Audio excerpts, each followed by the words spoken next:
Good morning, good morning. Oh, I know it's not morning, it's a couple minutes after, at least for me. But hi everybody, how's it going? Oh, hold on. Welcome in everyone. Uh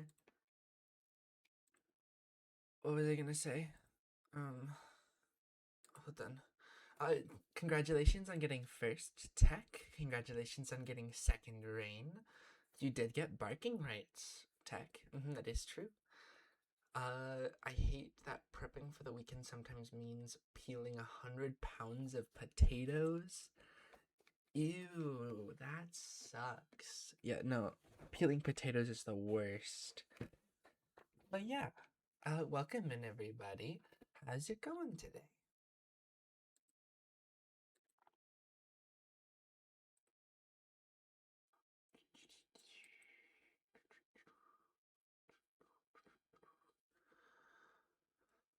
Wow, Tech is on a 15 stream streak. Streaking all over. Hi, everybody. Okie doke. Well, let's get down to business today. Hi, Tech. Welcome, welcome. We are starting book 2 of Cradle today. Soulsmith. And it came in a couple weeks ago, and I have it. And I also have books 3 and 4 for after we finish book 2. I'm only now missing, I think, books 5, 6, and 7, and then book 13. So I have 9. No, that's not right. Uh,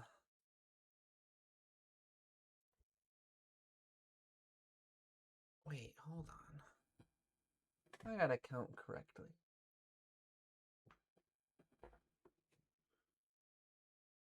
I have 7 out of the 13 books. 1, 2. Oh, where are books? Oh, books 3 and 4 are right here. That makes sense. So, oh, an ad break. Oh, man. I hate ads. I wish I could just turn them off. They don't do anything, and then they just take up time in the stream. Or I wish I could just uh make it so only I choose when the ad breaks go. I might be able to do that, and I can ask someone that I think does do that. Can I do that? How do I do that? I will do that right now if I can, because I hate it. You can schedule ad breaks. Oh, how? How does one do that?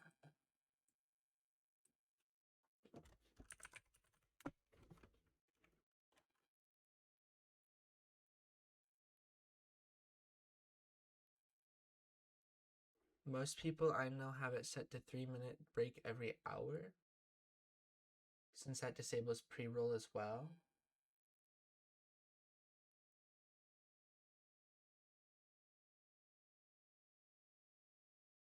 So, how do I do that?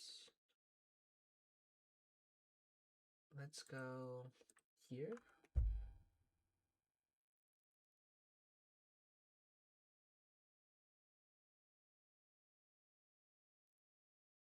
Oh, I have it set to that. It um it does an automatic 2-minute break every 60 minutes.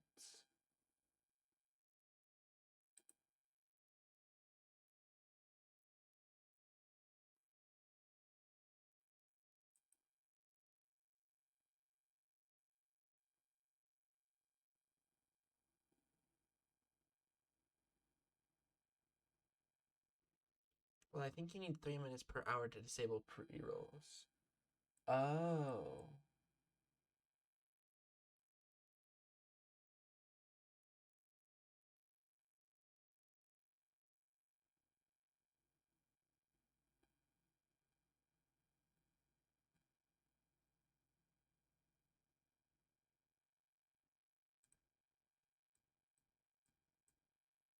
So if I do 3 minutes every 60 minutes, it does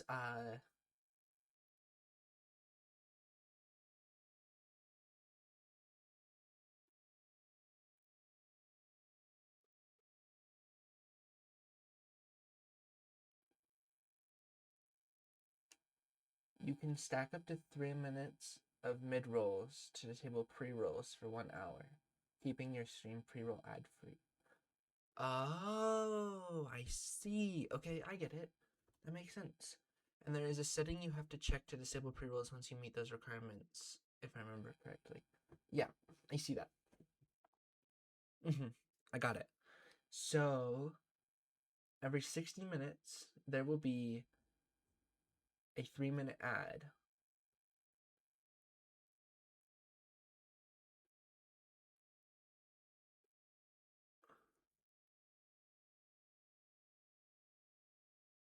That is true.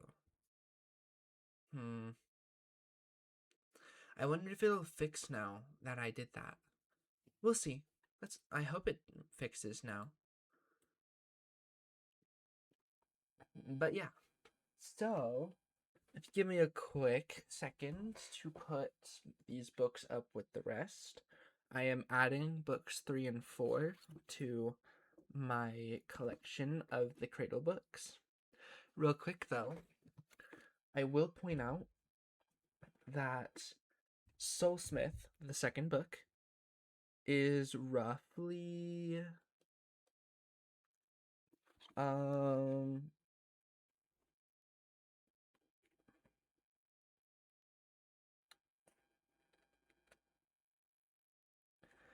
348 pages, book 2.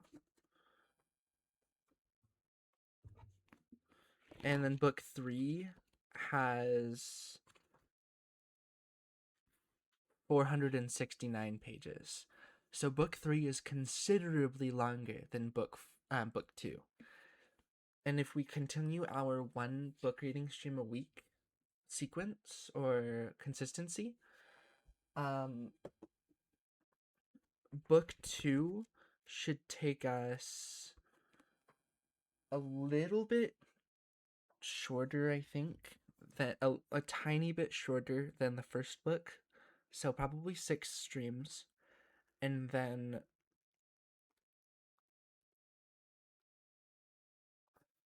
where is it?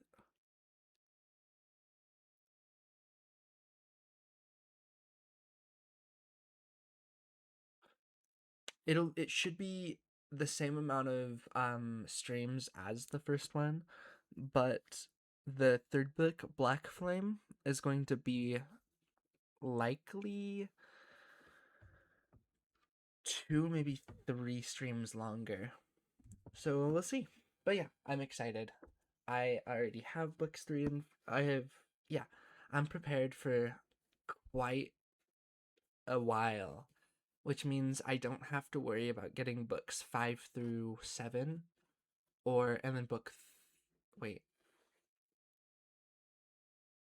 1 2 3 4 5 6 7 8 9. Yeah, I'm only missing 4 books. I'm missing books 5, 6, 7, and 13.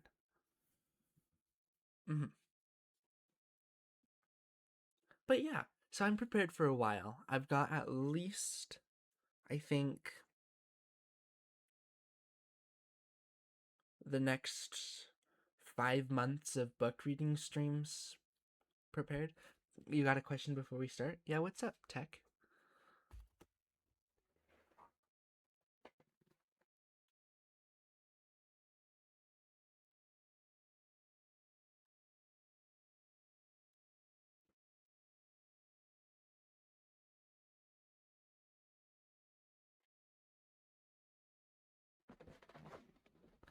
Hi, Lucy.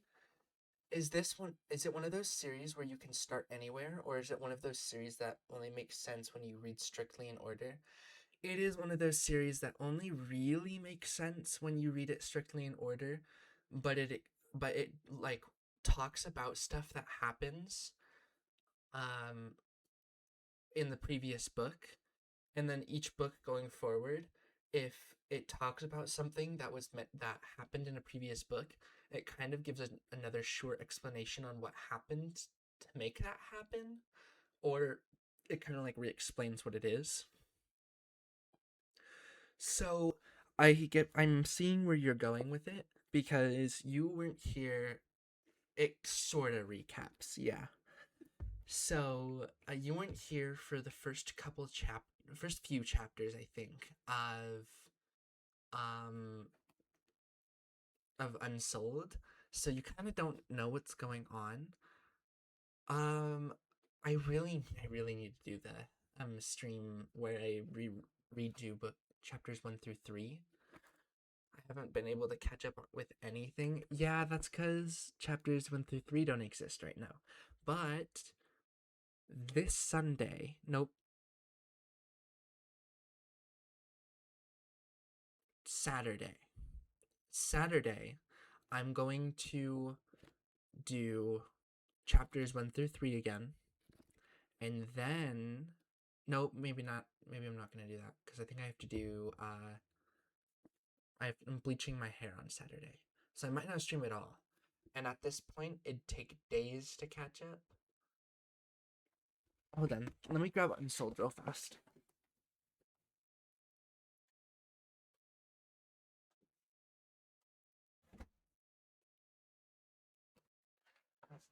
Tech. While I'm looking at the book real fast, um, do you may I ask a question?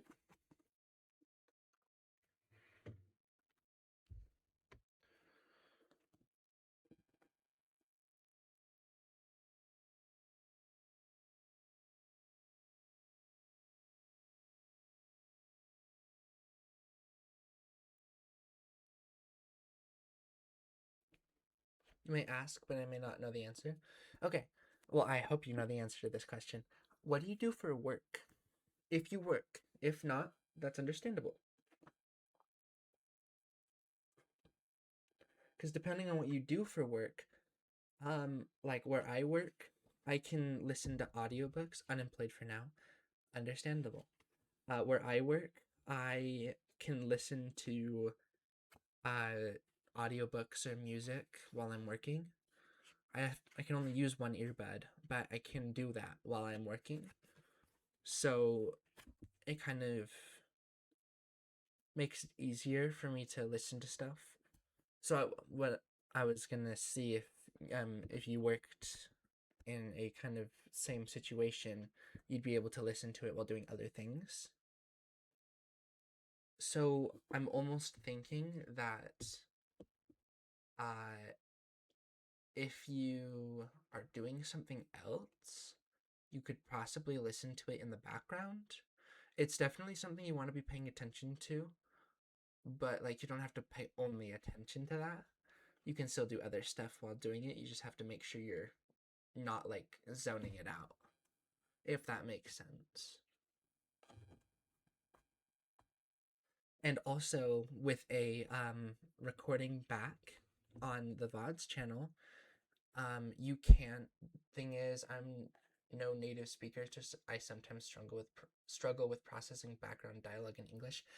Oh, understandable. That makes sense. That makes sense. That makes a lot more sense. So it would have to be something that you are completely focusing on. I see. Okay. Okay. Um, hmm. That's okay. That's nothing to be that's nothing bad, especially since I'm not used to your voice yet. Understandable. Understandable. Um, well,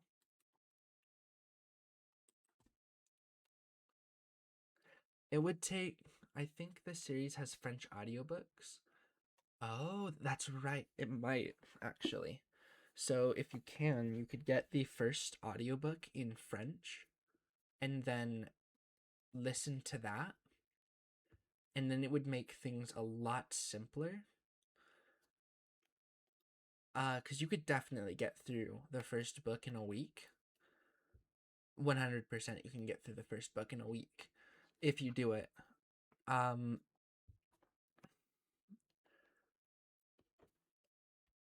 and then at that point, you would only have to.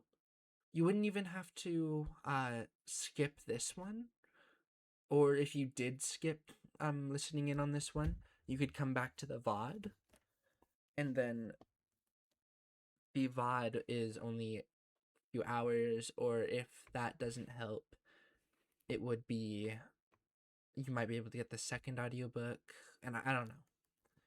But yeah, there's options. But yeah, I completely understand where you're coming from with that though.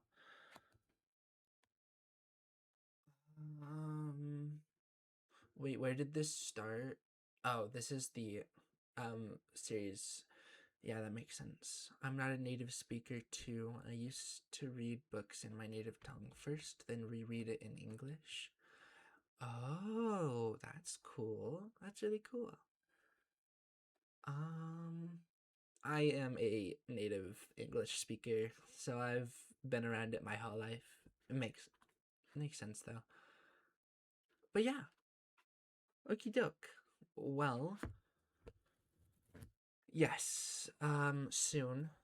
Maybe tomorrow if I have to, because I don't. I think I'm gonna be bleaching my hair on Saturday, and then oh, rain lower unlocked. Mm-hmm. And then Sunday I have D&D, and then I might also be bleaching it again that night. And then I work the next morning, so I definitely won't stream. I moved when I was turning 9. Kids are cruel to non-native speakers. Yes, kids are cruel. Yeah, Lucy, what's up?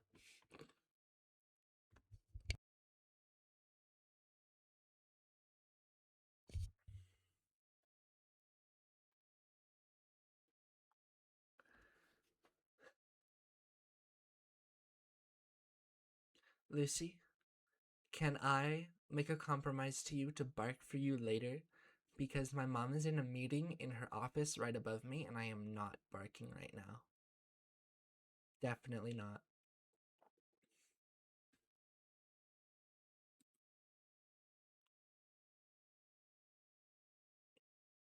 Deal. Okay, I will bark for you later. And to compromise, I'll tell you the rest of the compromise later too.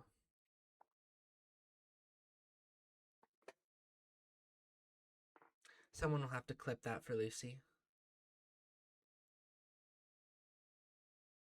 Clip my compromise? I'm not gonna lie about it. I will fulfill my compromise to her later.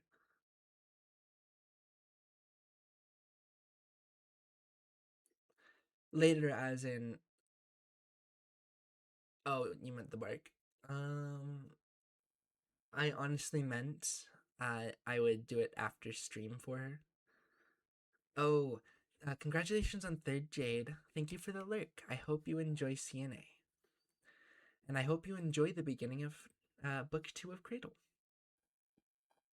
I will be starting very soon. Yeah, that and that's why I also mentioned what's it called? Um Adding more into the compromise, but that's for after stream.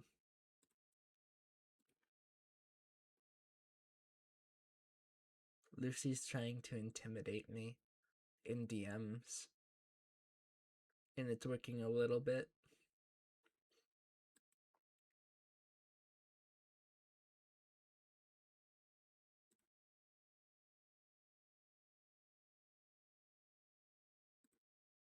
Lucy being Lucy. Yeah, Lucy being Lucy. Okay, well, I think if there's nothing else to go over, um,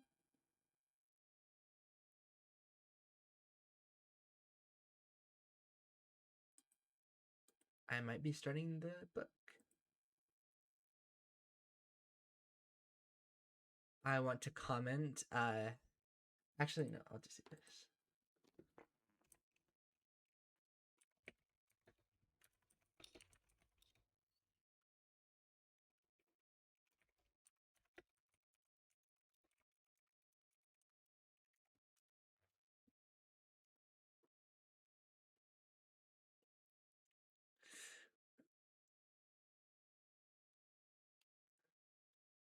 Lucy is always being Lucy.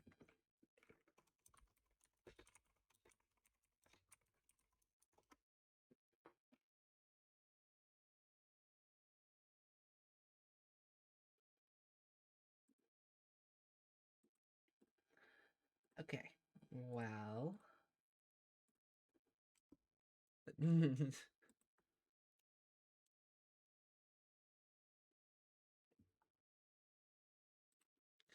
I think without further ado, I'm going to take a quick drink of water.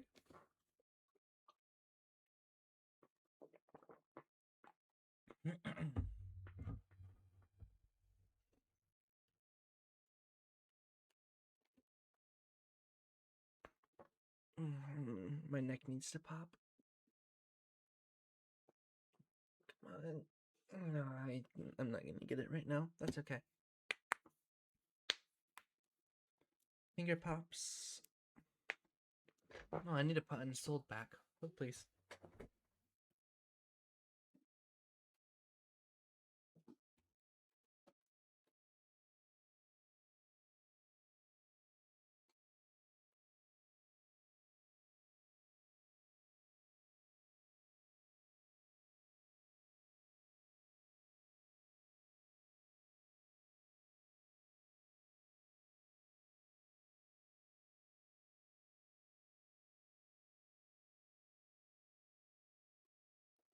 Okay, doke. I am back.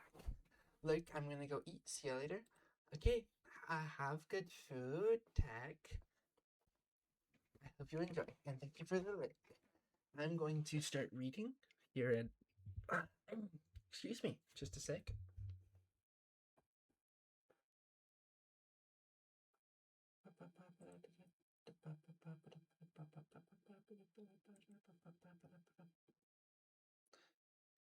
Enjoy the lick.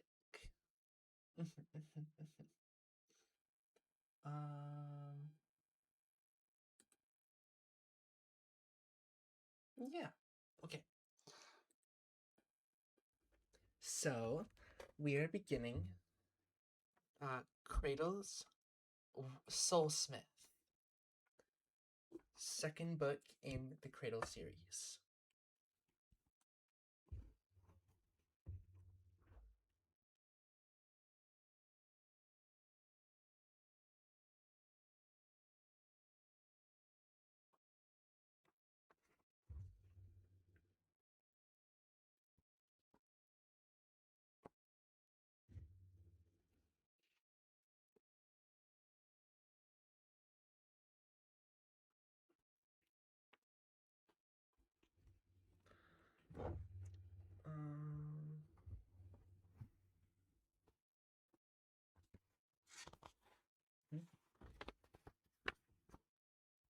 It's just a normal Discord notification.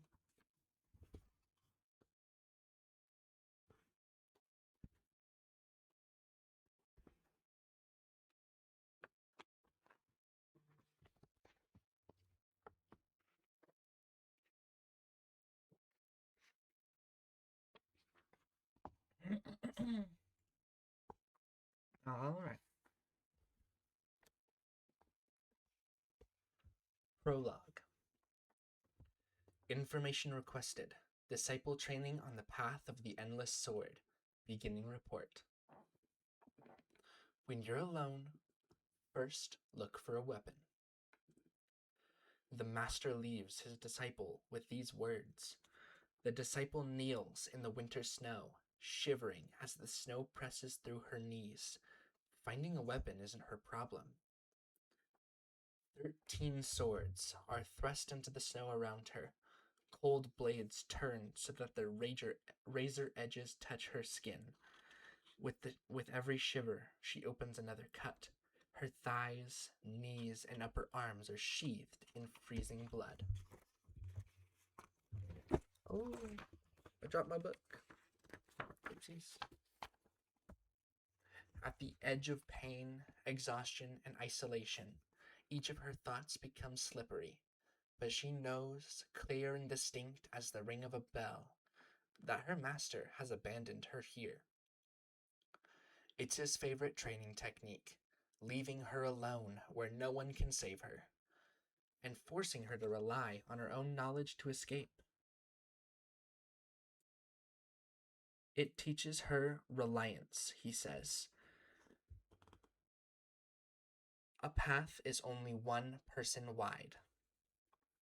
She knows he's always right.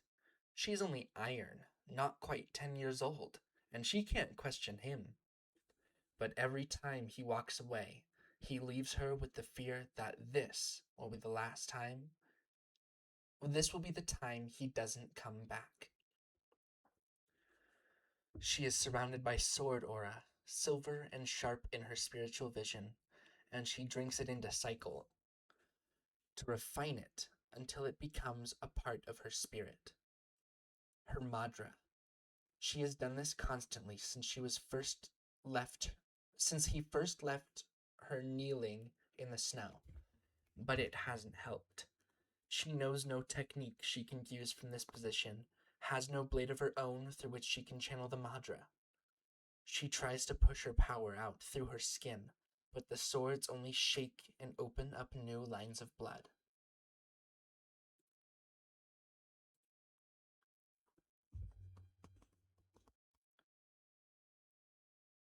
When you're alone, first look for a weapon. The sword sage is not a bad teacher, but he has a preference for cryptic riddles. She has already strained her eyes and even extended her hands, at least as far as she can, without slicing them open on the waiting blades, to search for a weapon in the snow. She'd thought he might have hidden something for her, and that treasure will be the key to her escape. She finds nothing. She kneels for hours, burning in the cold, throwing Madra at the implaceable weapons. She may as well have shouted at them. As the morning climbs into afternoon, she has only one coherent thought left. Her master is not coming back. Why should he? A disciple who cannot learn is one not worth teaching. Her master deserves someone who can keep up with his instruction, someone who can be trusted. Her unwelcome guest starts to stir, squirming against the seal that her master has placed upon it. It doesn't speak. It can't. But its presence reminds her that there is another source of power here, another route she can take, besides Sword Madra, another path. She will freeze to death before she takes it. When her vision starts to dim, she knows that even her iron body has reached its limits. She screams, shaking herself awake, and the fresh cuts on her body don't even hurt. She draws in as much sword aura as she can, flooding her system with borrowed power, though she won't be able to use it until she cycles it through her own spirit. Full to bursting, she pushes it all away from her. Faintly, the swords ring like distant bells. She stills herself, waiting for her tired thoughts to catch up. When you're alone, first look for a weapon. On the path of the endless sword, she has learned to enforce Madra into a weapon so it gathers aura as it moves, strengthening with time. She has learned to pour Madra into a striker slash, severing a tree branch 20 paces away. She even learned to crystallize her power into a forged razor, though it still shatters like glass. She still hasn't learned a ruler technique, the ability to manipulate compatible aura in the world around her. It's a weapon she hasn't seized. Her madra echoes in time with her breath, gusting out and striking the circle of swords and the aura gathered there. The aura echoes with a pure note, sweet and clear in the winter afternoon. The swords slide away. Suggested topic: the fated future of Yaren, the Sword Sage's disciple. Continue? Denied. Report complete.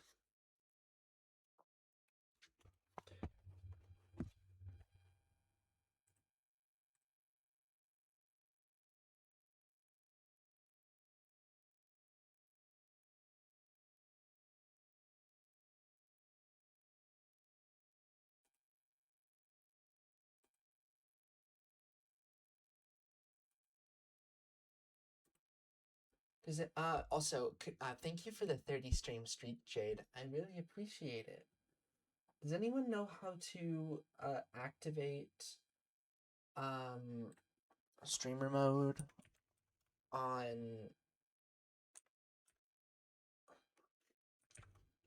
Oh, found it. Never mind.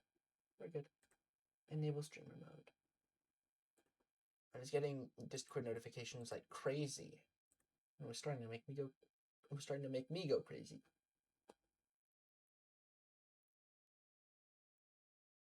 Anyways. Chapter 1. Lyndon unwrapped the bandage from Yaren's forehead, examining the wound. It was red and angry, a long slash but shallow. Her master's remnant had cut her with the precision of a battlefield surgeon. She was already covered in scars so pale and thin they looked as though they were painted on her skin, and unless he missed his guess, she was going to end up with a fresh new set in a few months. He tossed the crusty bandage into the fire. Fuel wasn't terribly hard to come by out here, but in the hills of the East Mount Samara. But gathering sticks was torture on his injured back.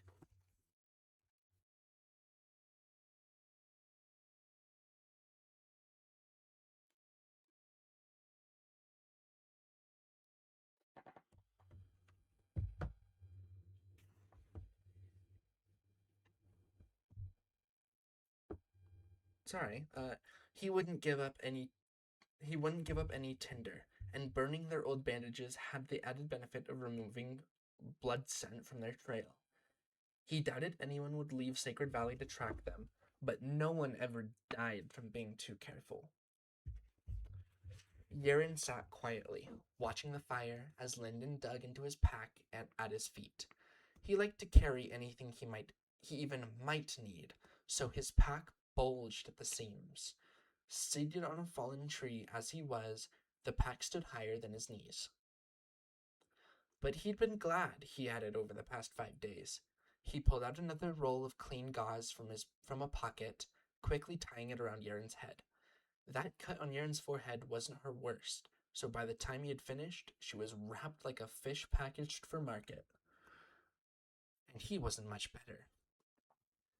Apologies, but this is the last of the bandages, Lyndon said, replacing another gauze wrapping on her elbow and tossing it into the fire. I have a spare. Geez, reading is hard. I have a set of spare clothes that we can cut into strips. Won't need it, Yaren said. Now that I've got something more than wind and wishes in my core. I forgot the accent.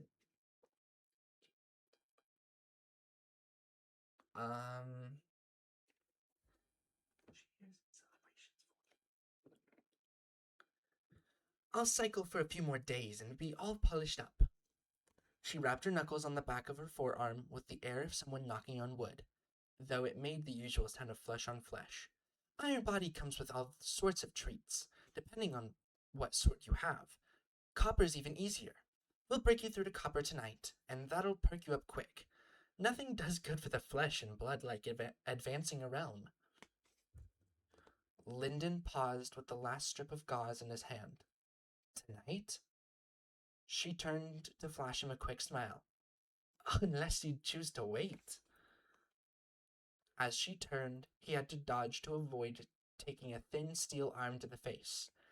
The limb sprouted from her shoulder blade, a structure of forged madras so dense that it felt like real steel, ending in a sword blade that dangled over her head like a scorpion's tail. She grimaced. and the arm lurched awkwardly away from Lyndon's cheek. Haven't quite tamed that one yet, sorry. His task was complete anyways, so he stood up from the log and moved around her. Copper, you said. I'll be able to sense vital aura, won't I? Even sword aura? He thought he understood Copper fairly well, having grown up primarily around children who had reached that stage. But from Yeren, he'd learned that half of what he knew about the sacred arts was completely wrong. This was an opportunity for him to learn, and perhaps to gain something more. He'd split his core into two parts only days before, embarking on what he called the Path of Twin Stars. This gave him a natural defense against anyone attacking his spirit, but more importantly, he should theoretically be able to hold two types of Madra in the same body. He could keep his own pure Madra while learning Yaren's path as well. Except thus far, every time he'd broached the topic, she had refused to teach him. Yaren's eyes drifted to her own sword, which she'd taken from her master's body. You would need a master in truth, Lyndon, and those aren't shoes I can fill. He started to protest, but she rode over him. Listen, you ever heard of anybody talk about copper eyes? He shook his head. It's a saying I grew up with. Copper eyes see the world, iron eyes see far, and jade eyes see deep. Tells you what you're in for. At copper, you see aura. You can begin taking it in, cycling it, turning it into Madra. At iron, you're forging the body you'll use for the rest of your life. And the actual eyes in your head get better. And when you reach jade, you can use your spirit to see. Sense. There's not a good word for it, really. What about gold? He asked eagerly. She flicked a finger against the silvery steel blade hanging into her face. At gold, you hold a remnant in your core, and you get a little something extra for your trouble. We call it a gold sign. And it's the simple way to tell who's on what path. Now shut it, we're talking about copper. Lyndon settled down on a nearby rock, the fire crackling between them. 10 chances out of a dozen, you'll have to prepare for a stage before you advance, Yaren continued. And what preparation you settle on depends on your path. My master stuck me in a ring of swords to polish me up for jade. He wouldn't let me out until I could push them away on my own. Strengthened me, turned me towards sword Madra, prepared me to advance, like eating a red pepper to prepare for a white one. It sounded more like sadistic torture than sacred arts to Lyndon. And though he didn't say anything, Yaren must have noticed the look on his face. Wasn't so bad, she said, tracing one of the paper-thin scars on her arm. Taught me character. Anyway, the thrust of it is, I can't teach you. You're not following in my footsteps, so I don't know where to take you from here. Maybe if I knew more, but I don't. I'm just a gold. Hearing someone say they were just a gold was like hearing an emperor say his summer palace just had 1,000 rooms. But the idea that he wasn't ready for a path sent chills up his back. So, if I understand you correctly, then I'll never be. He couldn't squeeze the words out. She snapped her fingers in front of his eyes. Are your ears open? What did I say? I don't know how to get you in condition for my path. The path of the Endless Sword is pretty choosy, but most paths are not. I've met more than a few masters who wouldn't even look at a student before iron. Lyndon breathed deeply again as the chills faded, but he didn't miss a word. These masters are beyond gold, you say. What kind of realm is that? Gold is a wide river to ford, she said dryly. Especially for somebody who hasn't so much as touched copper. You want to advance? You'd best clear out your mind. He took the opportunity to stretch his sore back and look around. Samara wasn't the last mountain they'd crossed since leaving Sacred Valley, and snow-capped peaks hid the halo that would be lighting up the Way Clan's night. Without the 1,000-mile cloud, the horse-sized pillow of opaque red fog that hovered off to the side of their campsite, they would never have made it through the mountains in only a few days. Here in the foothills, they were nestled between two house-sized boulders and a scrubby bundle of trees. The late summer wind was mild but unceasing, and it flowed down the mountain with a tinge of autumn chill. Their campsite was nothing more than a fire, a collapsed tree Yaren had dragged over for a bench, and a pair of thin blankets he'd placed on the ground. Behind them rose the mountains he'd left behind. In front of them, the land lowered further until rolling hills spread out beneath them. Yaren called this place the Desolate Wilds, though it seemed more wild than desolate. The hills were carpeted in trees with scorched black leaves, marred with the occasional strange-colored lights or patch of ash. The forest filled him with dread, as though he stared down into deep water with no idea what sort of monstrous creature might rise from the depths at any second. Because there were creatures in those dark trees. He'd seen them. Before we start, if I may ask, Copper, will it help me survive down there? Yaren looked like someone who had lived alone in the wilderness for too long.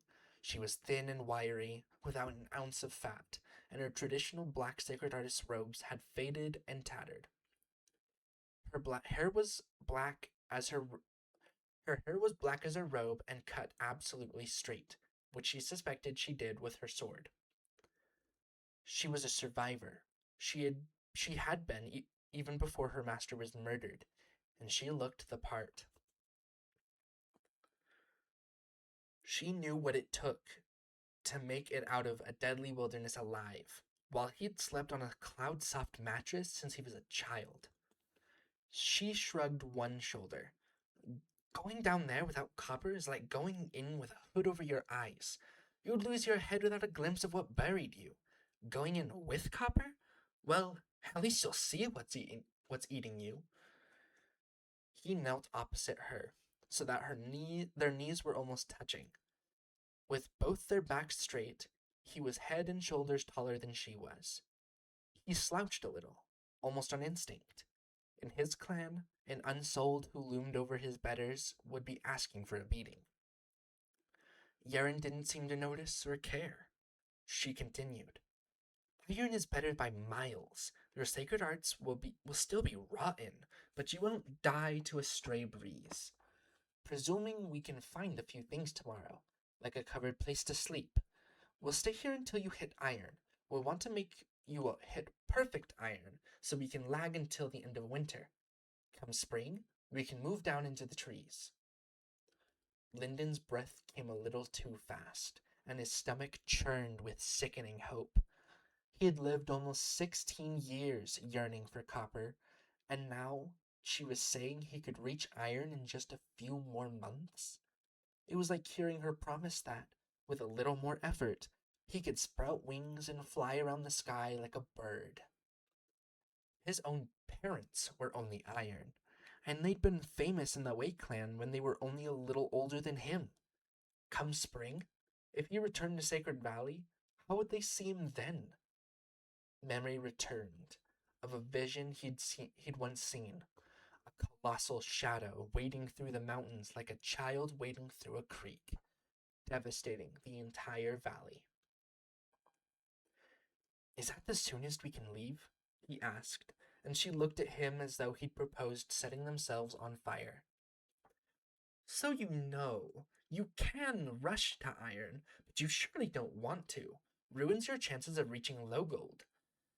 And the weakest sacred artist down there will be low gold. So even if you survive to stroll through the trees, it only takes one privileged son with a rotten temper to scatter your bones all through the trees. Pardon, but who's low gold? She stuck a finger at him as though threatening him with it. You're proving my point for me. It's not a who, it's what you call the first rank of gold. Rank? I told you gold was a wide river. The weakest golds are called low gold, then high gold, then true gold past that. The gap between each one is 10 times wider than the gap between copper and iron. And if you were a shade quicker and 2 shades smarter, you'd hole up here for a handful of years until you hit low gold. If he'd thought he was impressed before, this time his lungs froze. Gold? Even if it took him a few years, Suriel had told him he had 3 decades. Suddenly, he didn't feel as though he were on such a tight schedule after all. She waved a hand for him. It's the sweetest view of events. Spine of the matter is, we're not trying to catch the tide. A year or 2 won't change much. Part of that statement stuck out to Lyndon like a burning bush. We're not trying to catch the tide. She'd included herself, as though she intended to stay with him. That meant more to him than he was prepared to consider, carving into his heart with a sweet pain. For most of his life, even his family had only taken his side out of blood obligation. And Unsold wasn't headed anywhere except straight into the ground, and no one wanted to travel with him on that journey. Now, here was someone who had already fulfilled her oath. She'd taken him out of Sacred Valley safely. He'd have expected her to walk off and leave him the second he'd finished bandaging her wounds. But in the 5 days, she still hadn't said a word of it. Still kneeling, she bowed her head, pressing her fists together. He bowed to her. There we go. He bowed to her, pressing his fists together. Gratitude, he said. She flushed and rubbed the back of her neck. Well, every path has a first step. Let's get you to Copper first. How's that Star Lotus? He closed his eyes and visualized his mantra. He could just barely feel the power trickling through his spiritual channels, which he always imagined as a dim blue-white light running through his body like blood running through veins. The energy pulsed in rhythm with his breath, spinning out from his core and returning after visiting his extremities. Before this week, his core had been located in the same place as everyone else's, just below his navel, at his center of gravity, where people said the soul was located. Now, it was an inch to the right, and to the left, it had a twin. Both cores shone in his imagination, stretched like inflated bladders until they looked like the size of his fist. He could withdraw his Madra into a core and cycle the other one, if he wanted to, but there was no point. Both cores had an equal amount of the same Madra. He'd cycled every night for the past 5 days, even using the parasite ring he'd stolen from Heaven's Glory School. He hadn't gained an ounce of power since eating the Star Lotus bud. He'd consumed 1/2 of the flower to solidify his foundation in one core, and then the other half went to the other. Now, according to Yaren, both cores had reached their capacity. So it was time to advance. The flower's Madra has settled down, he reported, eyes still shut. Though the Star Lotus Madra had gone down smoothly, his cores had still taken a few days to stop swirling like a pair of whirlpools. They're calm. They've absorbed everything I can give them, and I'm ready. His hands trembled on his knees, though he forced them to be still. Now that he was staring it in the face, he wondered if he was ready for Copper. He'd always thought that. By the time he reached this point, he would know more about the sacred arts and would be able to advance with confidence. Most people were following ancient instructions written in their paths, and the only path he followed was the one he was making up as he went.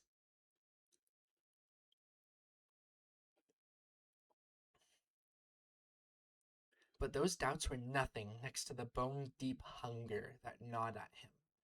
He didn't just want Copper. He needed it, and his momentary misgivings couldn't stop him. And in front of him, he had a teacher more capable than anyone in Sacred Valley, a legendary gold. I will be right back, everybody. I need to go take care of something real fast. If it's not done, I will be back and then have to go again when it is.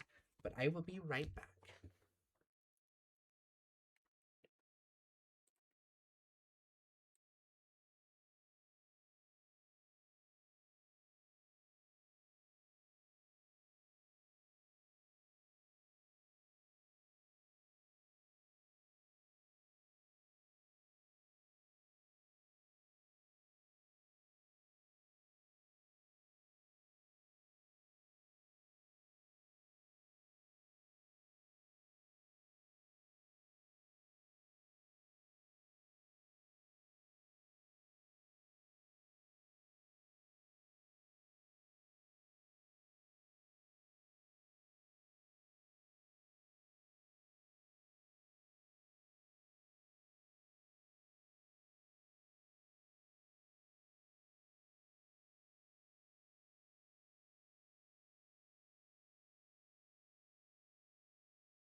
Okay, I'm so sorry about that. It is taking a lot longer than I expected it to. So, mm-hmm. Well, we are going to get back to reading until it's done because it is being very annoying. So, yep, let's get back to it. It should be done soon, so I'll have to go back. But, anyways.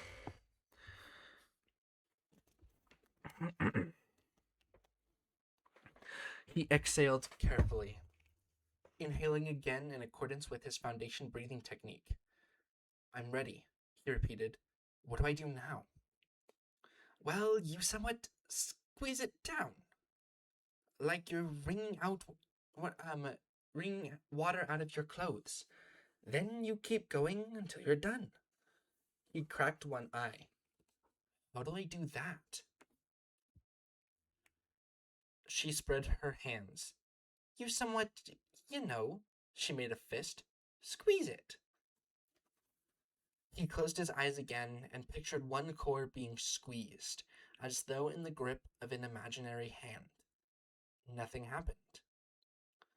That doesn't seem to have worked, he said, carefully keeping any accusation from his tone. Well, that's a rusty patch for you then. You're in your own boat now. He stared at her. Is that all you can tell me? First time I remember advancing, I was going from copper to iron. That puts me at about 8 winters old.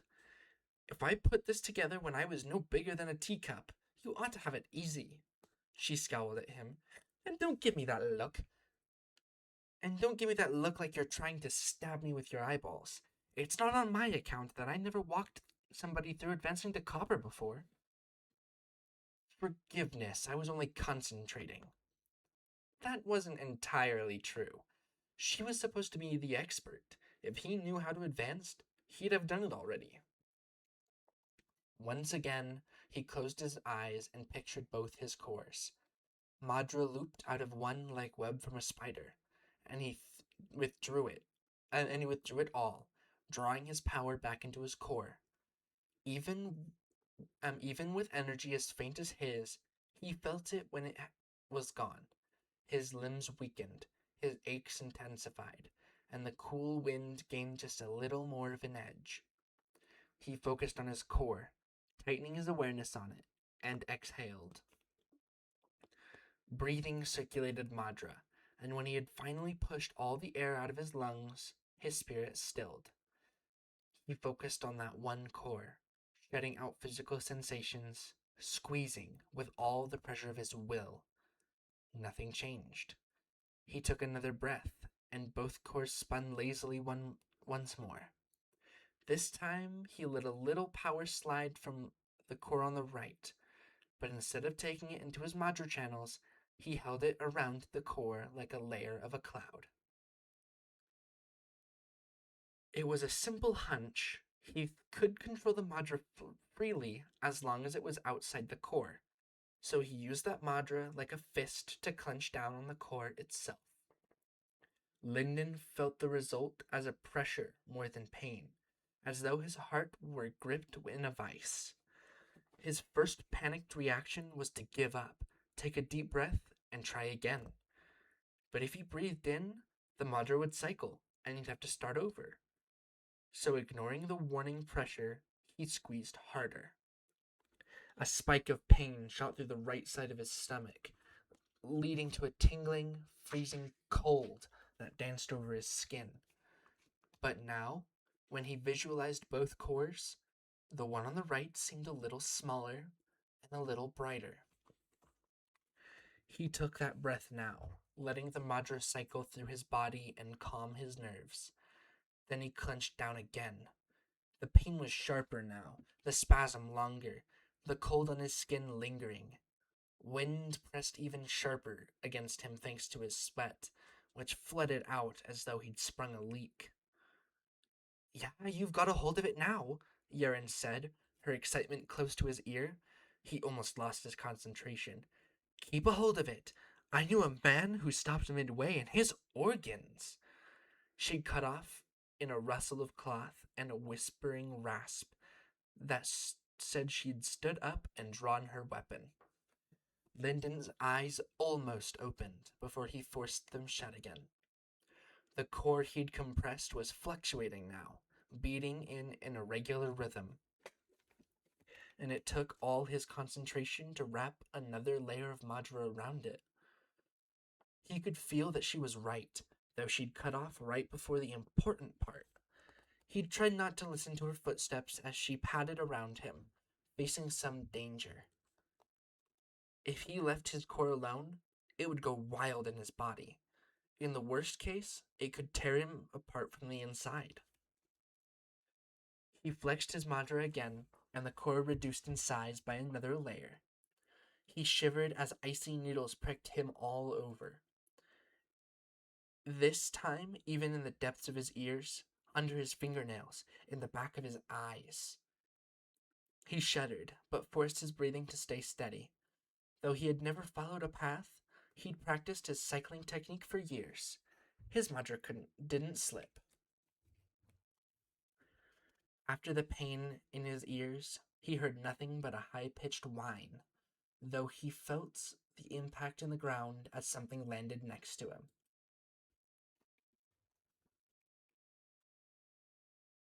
Once again, he focused completely on his core.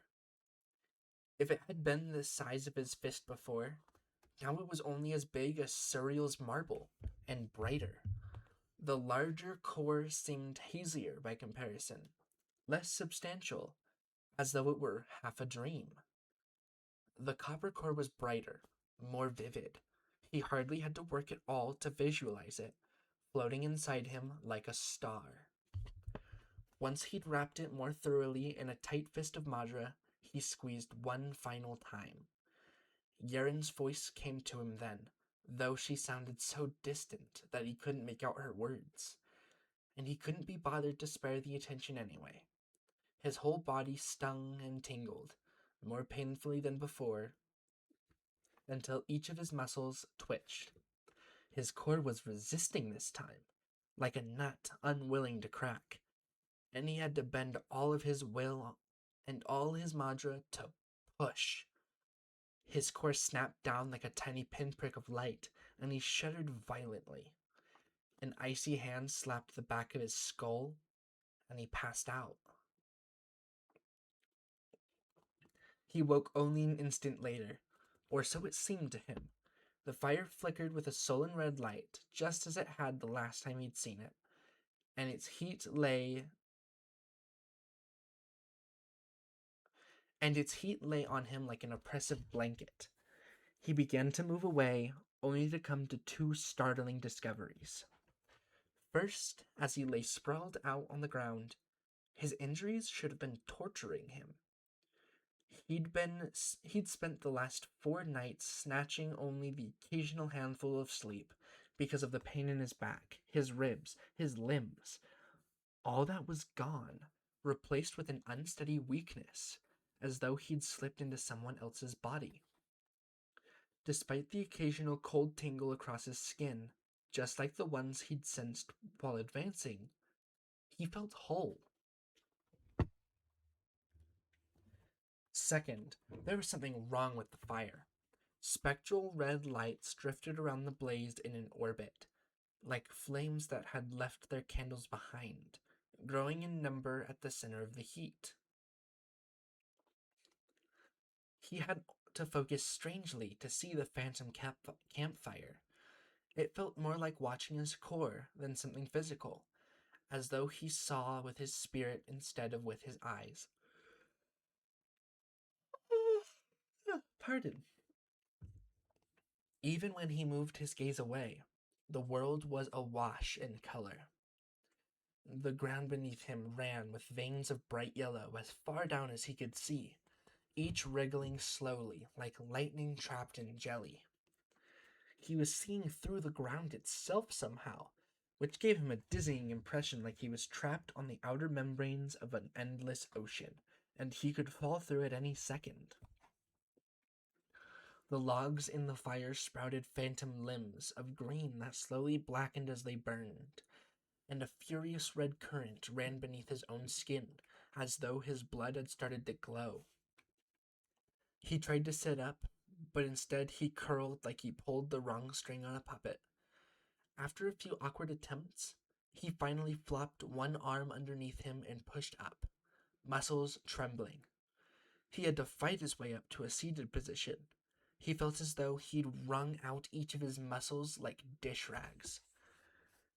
But advancing usually left a sacred artist immobilized for a while. He'd recover soon.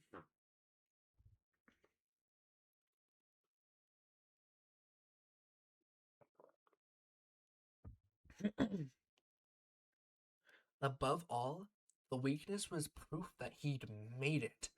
He was he was copper.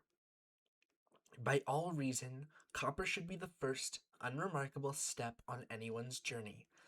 But he felt as though he'd been climbing a mountain for his entire life and only now had reached a ledge. Pardon.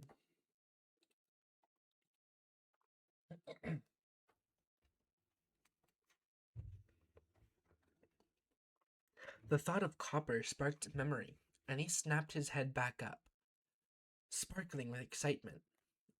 If the biggest advantage of copper was the ability to cycle vital aura from heaven and earth, that meant the bright ghosts of his surroundings had vanished. It was easy to lose sight of them when he wasn't focusing, as though they only existed when he held his eyes a certain way. As soon as he concentrated, looking beyond, the vivid phantoms returned. The floating red flames in and around the campfire felt as though they meant heat, like they were symbols written in a language he had just learned how to read. When he realized what he was looking at, his heart leapt in pure joy. This was fire aura. He'd always wondered what it looked like. This was the power that everyone absorbed and rulers controlled. He corrected himself before his thoughts had gone too far. Out here, anyone could learn ruler techniques. It had to do with your birth. Everyone was a ruler and a forger and so on. It had nothing to do with your birth. Everyone was a ruler and a forger and so on. But no one was unsold. The possibilities were dizzying. Okay, now I will be right back because my laundry should be done and I can swap it over. Hold please. Thank you. I'm just going to leave it up like this for just a moment.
Alright, I'm back.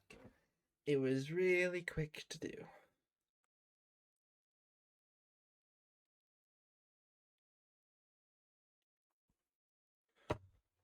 Alright. Back to the book.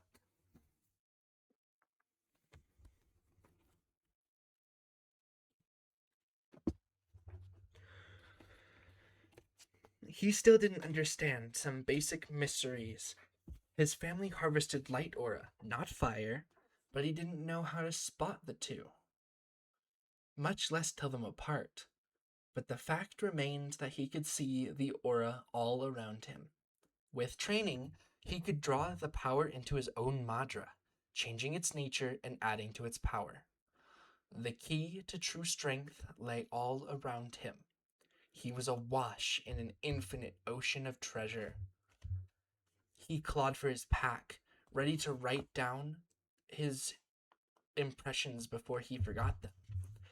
He pulled out a loosely bound bundle of yellowed papers that had once been nothing more than a technique manual for the Heart of Twin Stars technique. Now it was his instruction manual for the Path of Twin Stars. As the founder of a path, he had to make careful notes on every step. If he traveled as far down this path as Serial had suggested he could, his path manuals could guide young sacred artists for generations. When he'd finished scribbling down his thoughts about squeezing his core, about how long it had taken him to cycle the Star Lotus bud, about the fact that only one of his cores had reached copper while the other felt the same as before, he realized the rest of the camp was absolutely quiet. He didn't hear anything from Yeren. In his excitement, he'd forgotten the sounds he'd heard while advancing. Yeren drawing her weapon, something landing heavily next to him. Lyndon glanced to the side, where a ragged spike of forged green madra had been embedded in the dirt. It was longer than his finger, and judging from the noise he'd heard in addition to the shallow crater blasted in the ground, it must have impacted with significant force. He scrambled to his feet, swaying with dizzy weakness and shivering from the cold. Something had attacked him, and he hadn't even known. In a moment, he was sure that fact would seize his heart with fear. For now, he didn't have time to consider the fact that someone had been inches from killing him before he could react. There was a threat out there somewhere, and Yeren was gone.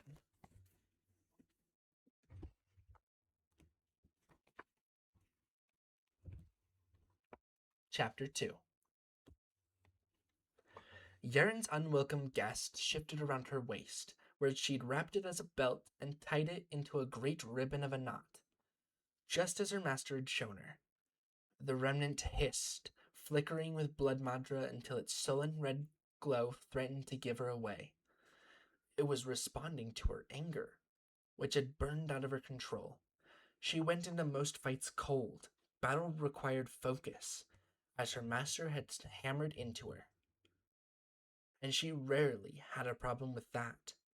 But these sniveling rats had attacked Lyndon while he was advancing, showing that they had less honor than a crazed remnant, advancing to copper, no less, which was something like attacking a sleeping baby. If she hadn't deflected that spike of forged madra in time, she'd be alone now. She'd walked her path alone before. She'd shaken with fever in a cave, too weak to boil roots for soup. She'd slept in a dusty mausoleum for 3 days as a remnant crouched outside, knowing that no one would save her. She'd marched through the ashes of a place that had once been her home, heading nowhere. Her master always talked about solitude as though it was some great treasure, some tool that aided in focus and training. That was a pile of rot. He was the strongest sacred artist she'd ever met, but some things he just didn't understand. She reached into the pocket of her robe, resting fingers on a disk of heavy gold. They wore badges in Sacred Valley, and her master had commissioned it for her in line with local customs. But she had no reason to wear it out here. No reason to keep it either, except that her master had left it for her. Yeren wasn't overly attached to Wei Shi Linden. She'd only known him for a few days, and part of her still expected him to be playing some sort of twisty trick on her. She'd spent no small amount of time wondering if she should kill him and remove the danger. But having Linden around gave her someone to talk to, someone to help her with her bandages, someone to keep the bloody memories and the acid-edged grief at bay. Plus, he kept a bunch of convenient odds and ends in that pack of his, and he was under her protection, like a helpless baby squirrel she'd adopted in the woods. These cowards, whoever they were, had tried to leave her alone again. Unforgivable. She knelt at the foot of a tree, watching Lyndon stumble around next to the fire. She'd deflected the first attack aimed at him, but their ambushes hadn't tried a second. ambushers hadn't tried a second. That meant they were creeping around, looking for a better angle, for an edge. She didn't know how many of them there were. More than one, she was certain, or they wouldn't have attacked at all. But they would be trying to wrap her up in a circle.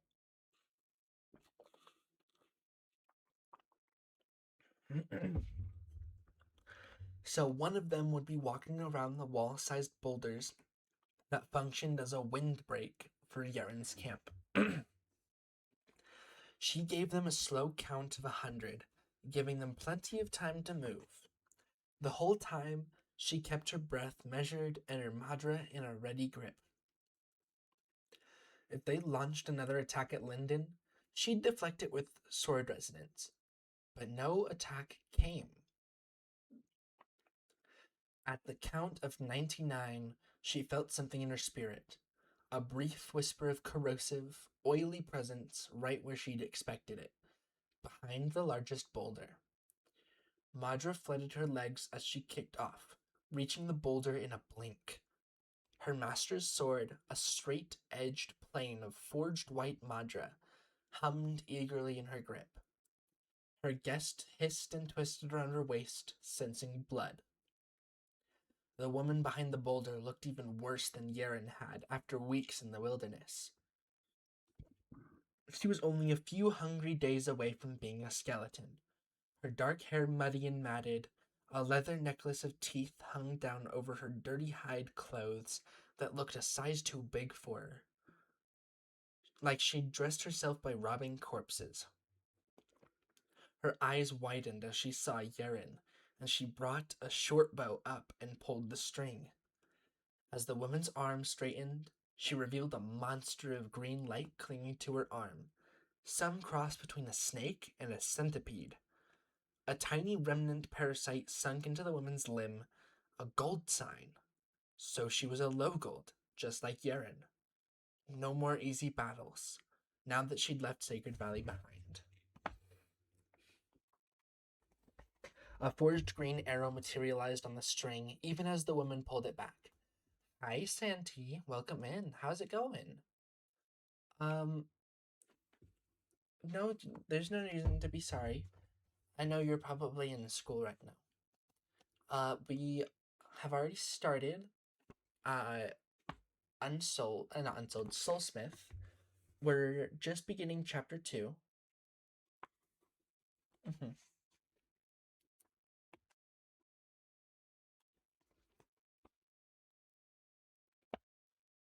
But yeah, so far the only thing you've missed in Soulsmith is Lyndon advancing one of his 2 cores to copper, so he's a copper now, and Yaren is starting a fight with people who ambushed them in the woods.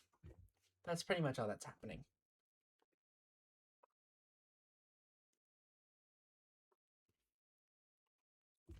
I'll restart the page.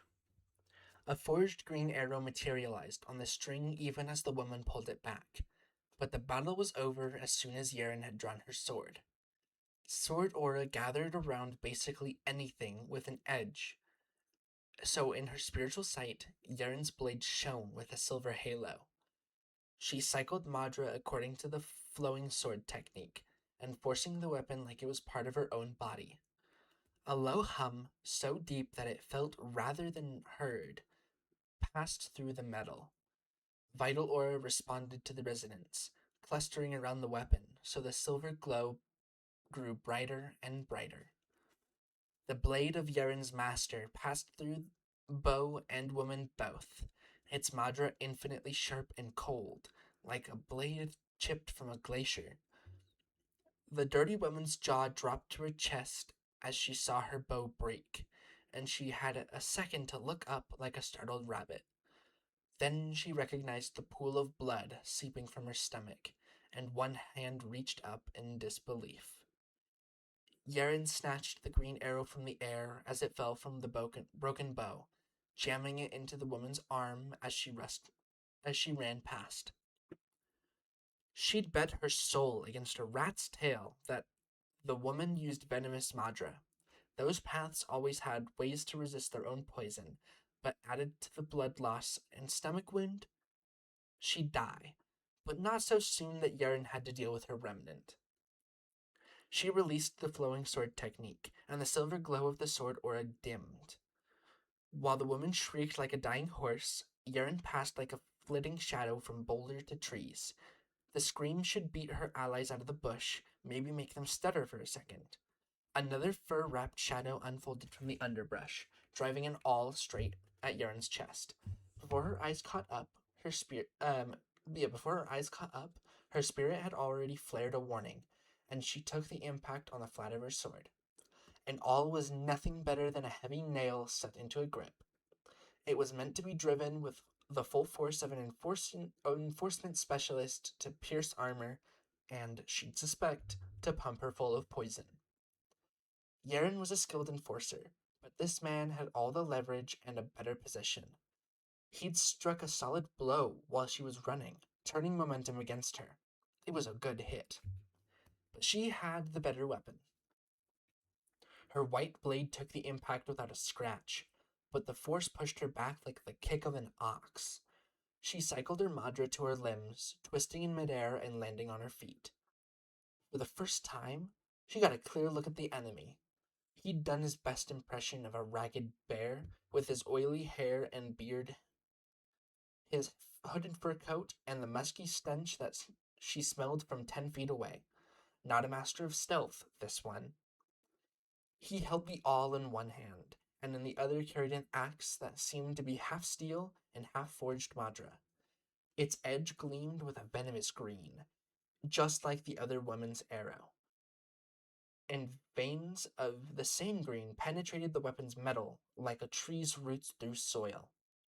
He, too, had the same gold sign, a centipede snake creature bound to him, like a tiny green remnant attached to his arm. She gripped her sword in both hands and locked eyes with him, while he grimaced at her with black and yellow teeth. She was wounded, blood trickling around her eyes and her body burning from a dozen reopened cuts. Bad as her wounds looked, her spirit was in even worse shape. Every minute scrapping with this bear meant another day before she was back to peak form. Quick fight's a good fight. When the dying woman's scream tore the air again, Yaren swept her weapon down in an arc. She channeled Madra into the rippling sword technique, and sword Madra blasted forward in a crescent, like a ripple of razor-thin glass.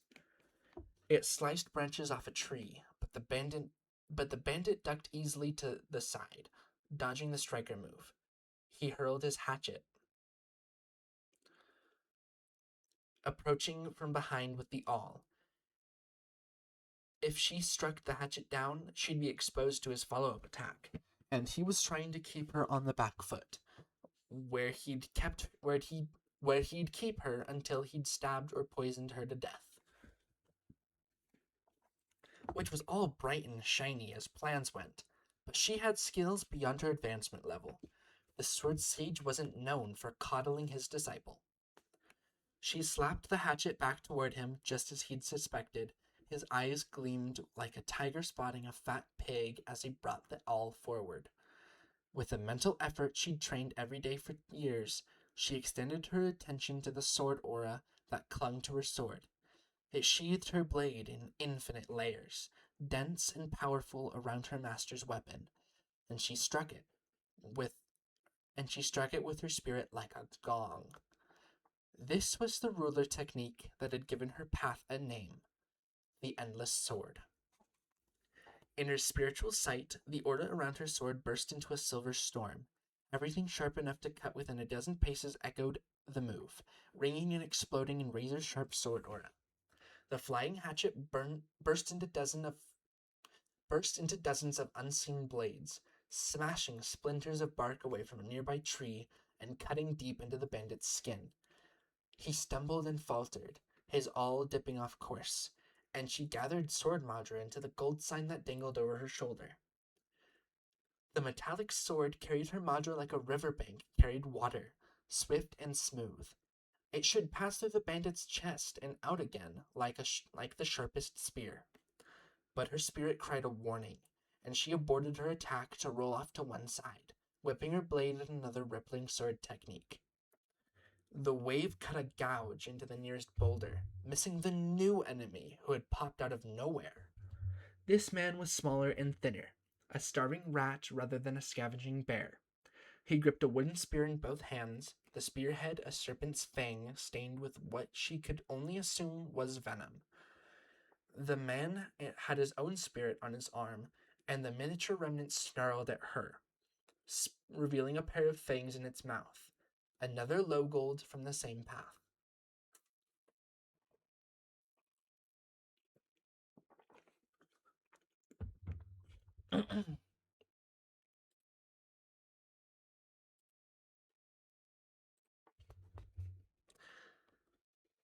Looked like somebody had spent half a sect out here to ruin her day.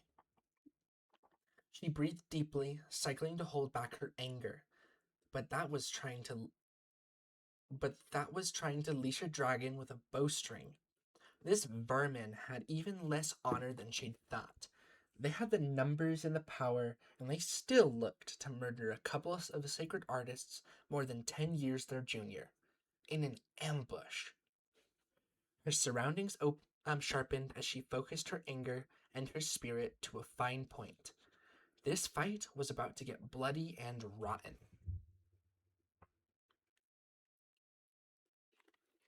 And she knew it.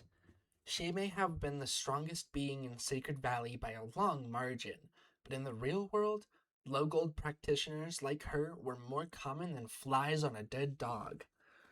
Skill only counted for so much against numbers.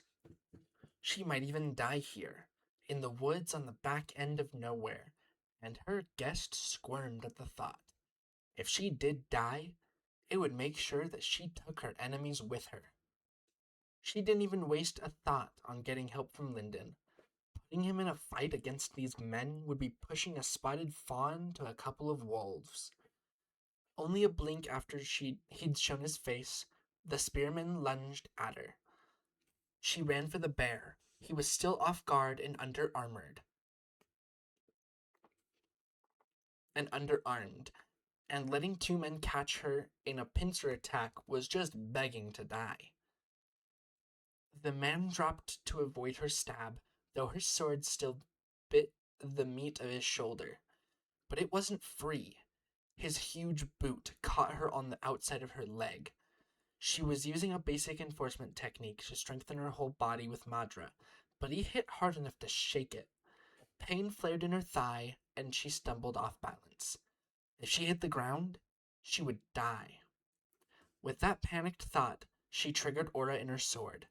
It exploded, detonating inside the man's shoulder, sending a spray of shredded meat into the air.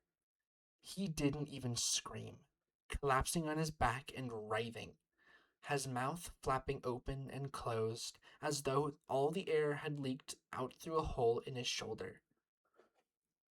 Yaren caught herself before she joined him on the ground, but her leg moaned in red-hot pain, and her other wounds joined her in a chorus, dazing her for a critical second.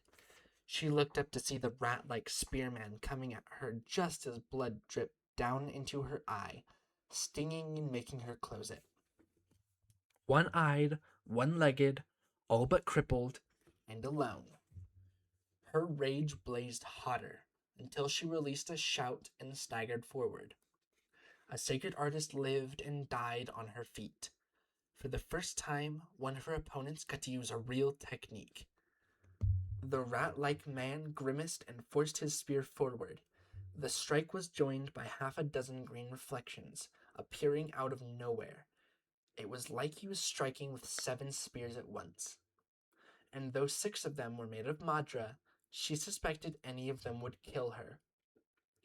She filled her swords with Madra, praying to the heavens that she could break all of her opponent's weapons in one hit.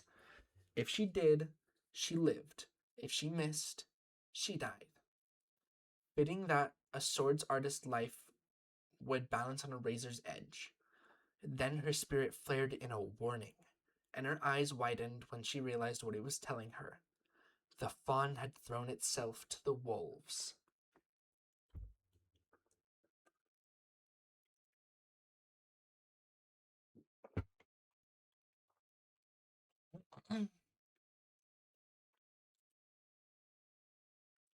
Sorry, give me one sec.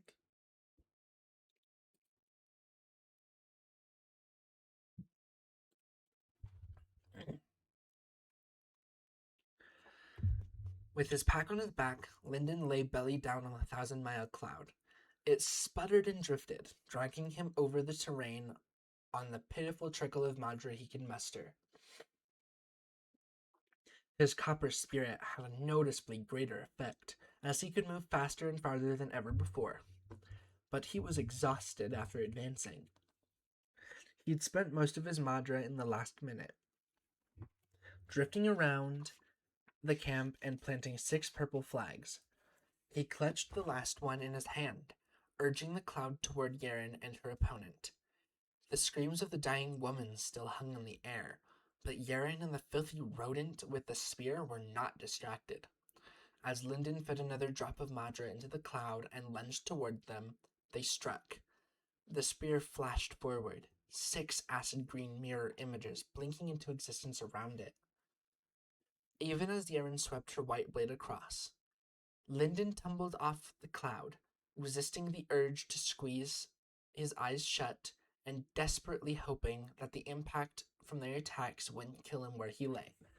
Thank you for the hydrate and stretch, Rain. I appreciate it.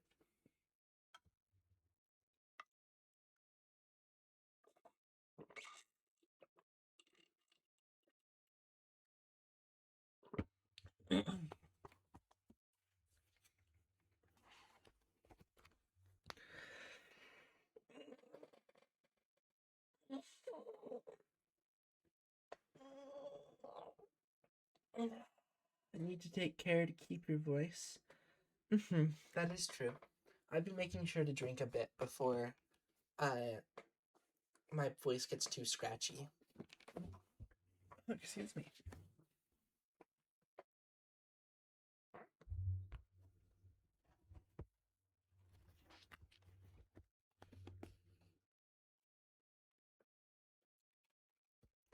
But that was my first stretch, so I appreciate it.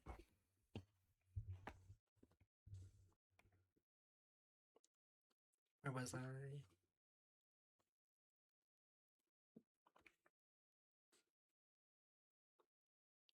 Lyndon tumbled off the cloud, resisting the urge to squeeze his eyes shut and desperately hoping that the impact from their attacks wouldn't kill him where he lay. As a deadly cold sensation of pure terror passed over the back of his neck, he jammed the formation banner into the soil along with the last of his Madra. The White Fox boundary was kept in place by 7 short banners woven from purple cloth and stitched with a white script. When arranged in a circle and activated, the formation summoned aura of light and dreams in the immediate area, creating a cloud of illusions. This was the first time he'd seen the boundary as a copper, and it was much more impressive. With half an effort, he saw a glowing aura roll in like a sunlit cloud, half-formed images shifting and twisting in its depths. He'd placed the last banner between Yaren and her enemy, with the circle on the spearman's side. The rat-like man should be trapped at the edge of a boundary. Lyndon rolled onto his back, propping himself up against his pack so he could see if his gamble had worked. The spearman staggered a step, his 6 Madra spears that shattered by Yaren. His reptilian eyes flickered around. Lyndon let out a relieved breath, and only then realized he was panting, which would throw off his cycling until he restored his breathing rhythm. And covered in a light sheen of sweat. Sliding within a hair's breadth of death was more exhausting than hiking up a mountain. Lyndon turned to Yaren just in time to see her foot rushing at his face.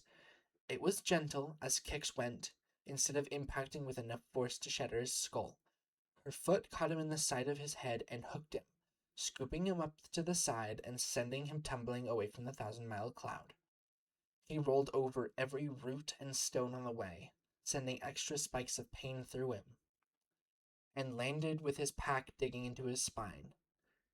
He stared into scraggly leaves blowing in the wind, and it took him a long moment of disorientation to restore his breath and keep his madra cycling. When he looked back at Yaren, she'd sent a scythe of sword madra slicing out at waist height. The filthy man ducked so low, it looked as though his bones had melted, ducking the attack, and his eyes gleamed as he swept his spear in a half circle at the ground. Spears of forged green madra stabbed out wildly. One of them caught the white fox banner, shredding the cloth. Another stabbed at Yaren, forcing her to one side, and the rat-like man coiled as though preparing to unleash his entire body's strength behind his spear. A sick sensation hung heavily in Lyndon's gut. He'd expected the boundary to do something, if only to slow the man down. It had been the lowest risk move he had with a chance of working. But the most advanced sacred artist he'd ever trapped in the boundary was iron. A gold, even a low gold, that Yaren mentioned, was obviously a different beast entirely. He'd tried to catch a wolf in a rabbit snare. Lyndon ran his mind down the contents of his pack like he was running fingers along a bookshelf, trying to find the key to his situation. Yaren was wounded and visibly struggling. He needed to help somehow.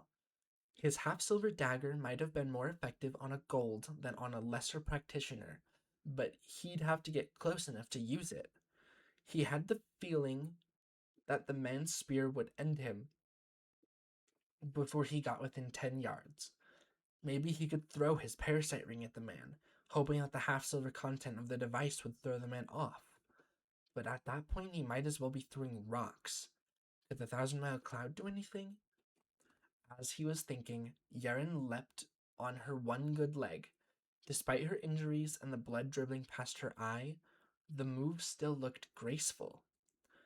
The man brought his snake fang spearhead up to point at Yaren, but she had already slashed out in another striker technique. Bright green madra gathered around his weapon, giving Lyndon's copper sense the impression of an infected wound. If Yaren was hit by one of those techniques, they wouldn't have the medicine to save her. But he'd underestimated the sword sage's disciple. Before the spearman had gathered his technique, Yaren lashed out in a wave of razor-sharp energy.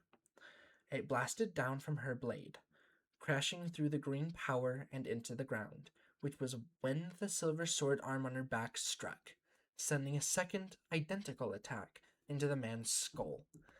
It sliced without resistance from his head down to his feet. He crumpled into two halves. Lyndon jerked his eyes away from the gory sight, turning to Yaren. She didn't land so much as slam into the ground, crashing into a bush.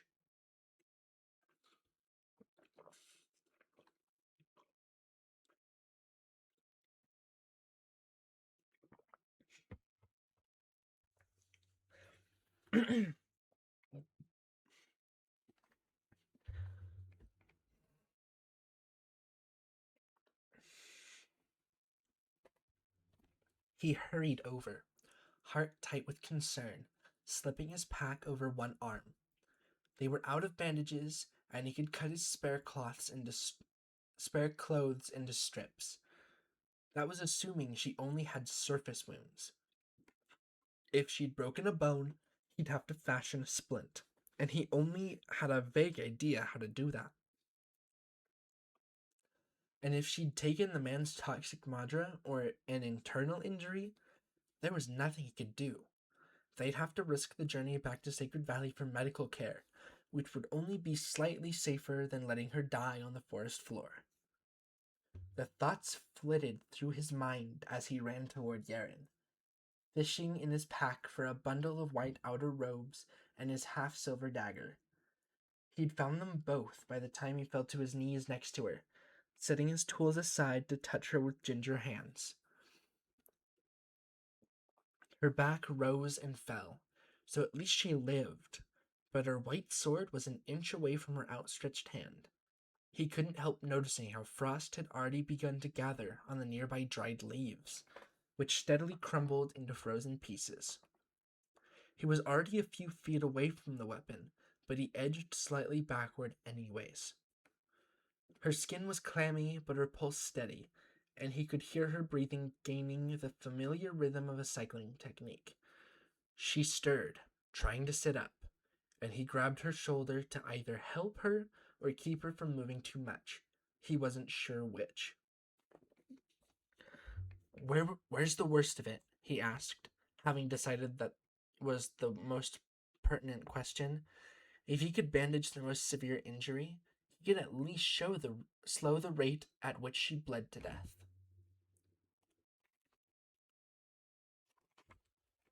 She grabbed him by the neck in a grip like a scorpion's claw, bringing her face close to his.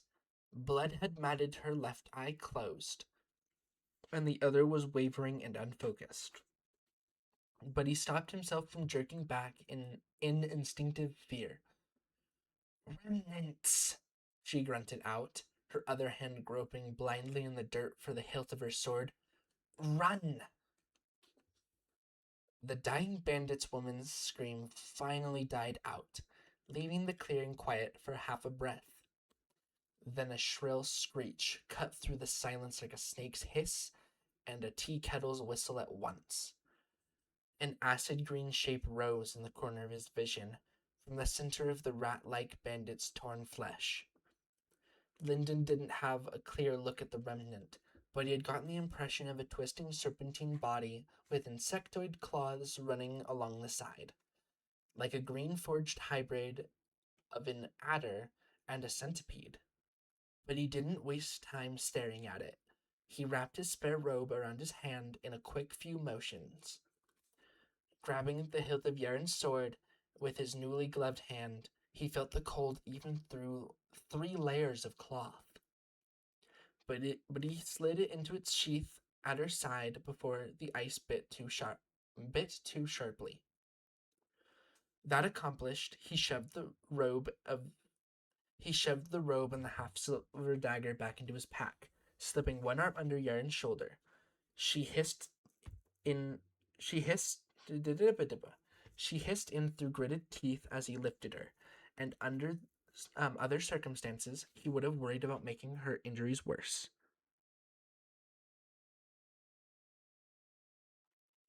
Sorry, give me one moment. I got a message that I have to answer.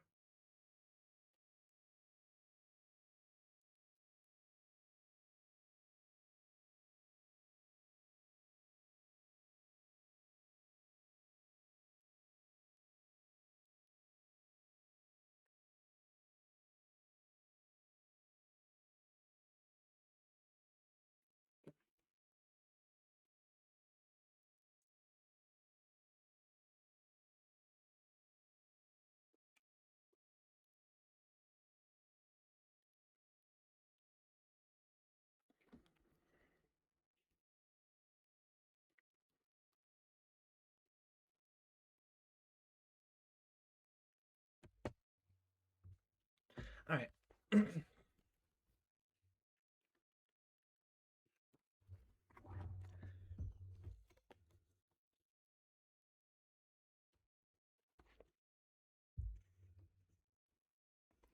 As he staggered over to the 1,000-mile cloud, Yaren's weight highlighting the exhaustion of advancing to copper, he heard another of those sharp whistles rising up into the sky. A second remnant was rising.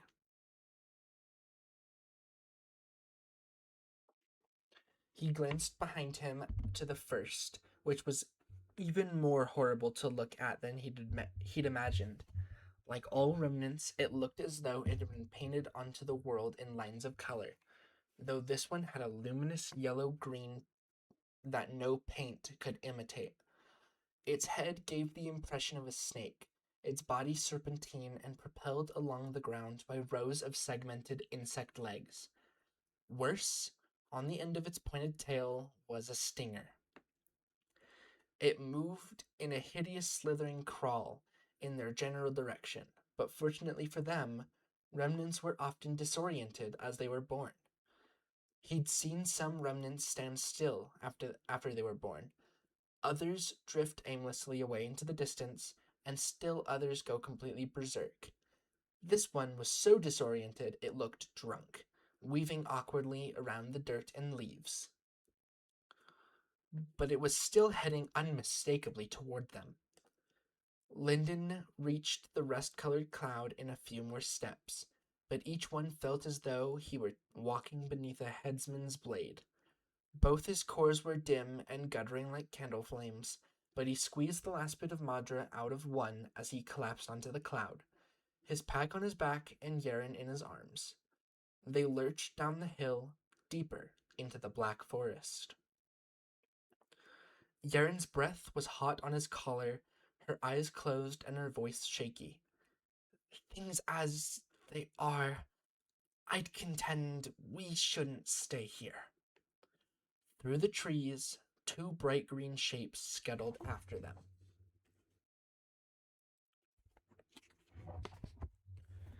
Wait, one more second.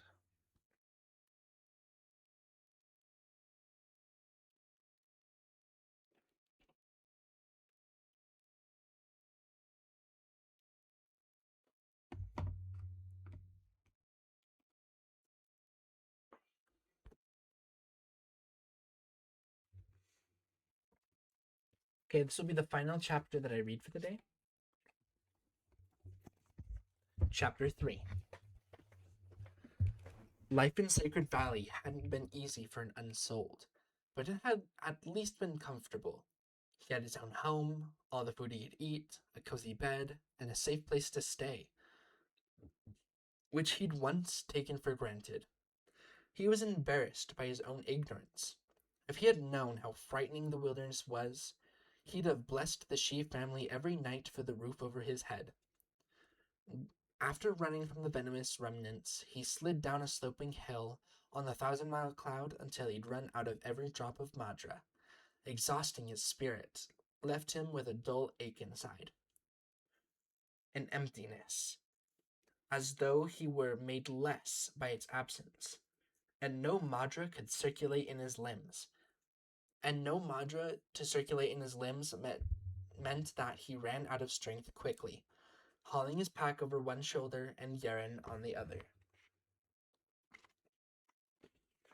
Worse, the piping whistles of the remnants followed them as they made it down the hill into the black, blighted trees.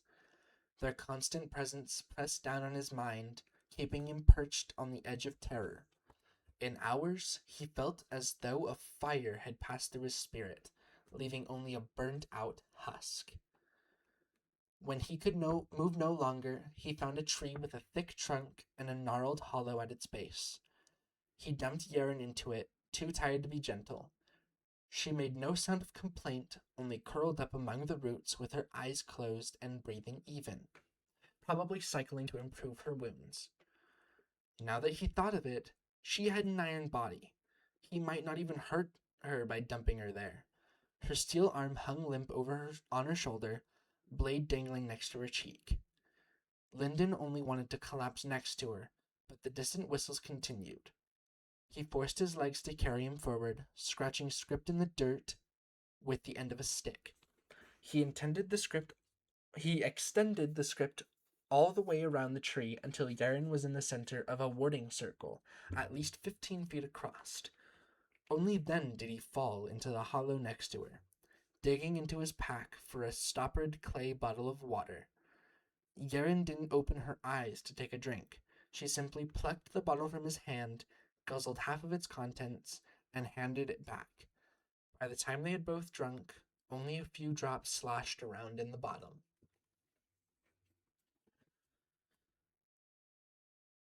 He'd resolved to find a source of fresh water when sleep took him. even with Yaren's elbow shoving into his ribs on one side and a half-buried rock on the other. His body simply couldn't stay awake anymore. When he woke, 3 rotten dogs snarled at the edge of his circle. He jerked back against the tree, swallowing a scream. It took him a few breaths to realize that he wasn't trapped in a nightmare. The skin of the dogs was raw, bloody red with spots of diseased black. It was stretched tight over a visible rack of ribs, and their stench soaked the air. Their eyes were scarlet as swollen blisters, and they bared shredded lips in snarls that revealed blood-caked teeth. Like a child seeking the protection of his mother, Lyndon shook Yaren's shoulder. One eye snapped open immediately, though she had to scrape dried blood away from the other with her fingernails. Once she could fully see, she surveyed the dogs.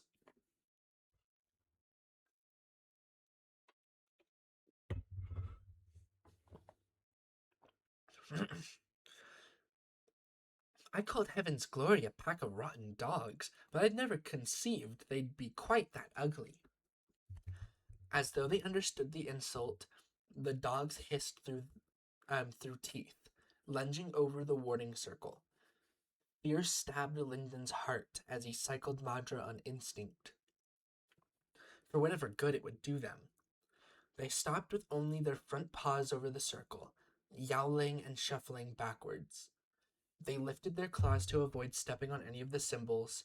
They lifted their claws to avoid stepping on any of the symbols. They didn't make the whimpering sounds of an injured dog. Their howls seemed to contain rage and resentment, as though pain infuriated them. Lyndon shivered, staring at the dirt just in front of their paws. The script was written in nothing more than loose forest soil, and though the dogs were avoiding direct contact with the script, it wouldn't hold long. The dogs didn't have to touch the symbols to scrape the dirt over them, and even the dirt might obscure the script before long. Besides, the warding circle was meant to protect against remnants, since the script had affected them more like a screen than a fence. They must be sacred beasts, although they looked hideous and diseased, unlike any sacred beast Lyndon had ever heard of. Based on everything he'd been taught, sacred beasts refined vital aura into Madra inside their bodies, and the advancement process perfected their bodies. It made them stronger, smarter, more beautiful. Whatever aura these beasts cultivated had corrupted them, and he had no doubt they would tear him to pieces. Even if he could use his empty palm, he had no idea where a canine's core was located. I don't want to rush you, Lyndon said, eyeing the spearheads these creatures had for teeth. But have you recovered at all? She cracked one eye. Not gonna bleed out, but scrubbing out a couple of pups might get sticky. Sticky? Huh? What makes it so sticky? He was trying to stay calm, but the last thing he needed was to irritate the gold at his side. But these rotting dogs were prowling around the tree now, and he was sure they were looking for a weak point in the script. If he'd spaced one room too far out, they'd rush in and pull him apart. You scowl when you're fearful, she observed. Makes you look like you're giving up for a fight. He took deep breaths, trying to slow his heart and keep his voice from leaping up an octave. I'd fight them if I could, but can you? Despite his preparation, his voice still broke on the last word. Well, I'd observed that sacred beasts have been a little light on the ground these last handful of days. Despite a couple of remnants, but nothing else. Weak and wounded as we were, we should have been hip deep in predators before we took 2 steps outside the valley. One of the dogs swept a claw at the air over the script as though scraping an invisible wall. Through his copper sight, Lyndon saw the aura the script had gathered. A circle formed from thin, tall rectangles that reminded him of paper doors. When he looked at the aura, he thought of force, impact, solidity, but rigid and thin, as though ready to break at any second. It was a pathetically thin protection against the beast's dripping, blood-tinged saliva only a few feet away. "Why aren't we, do you think?" Lyndon asked, holding his tone steady. "If we were my master, I'd say they were scared off by his presence. If we were with my master, I'd say they were scared off by his presence. But these things see me as prey for the pack. You're more like a bite they'd feed to their pups." Lyndon cleared his throat, unsure how to respond. "Point is, they weren't scared off by us. Something drew them away." Something impacted the tree behind them with a meaty thud, and the tree shook like a thick drum. A dog howled, but blackened leaves drifted down on top of them. "They were drawn away?" Lyndon repeated, trying to focus on Yaren's words instead of the monstrous fangs. "Does that mean you can't kill them?" She pointed with her finger and her sword arm together. "It means they're all bunched up." Lyndon stared after her finger, where a gray pre-dawn haze was clustered thickly. He couldn't see he could see nothing but misty shadows beneath the trees. But after watching for a second, he saw something move. It barely shifted, just giving him the impression of motion, but it was the size of a house. He wasn't sure if the light finally improved enough or his eyes finally picked out a pattern, but after a few minutes of squinting into the haze, he saw it. Not one giant beast, an army.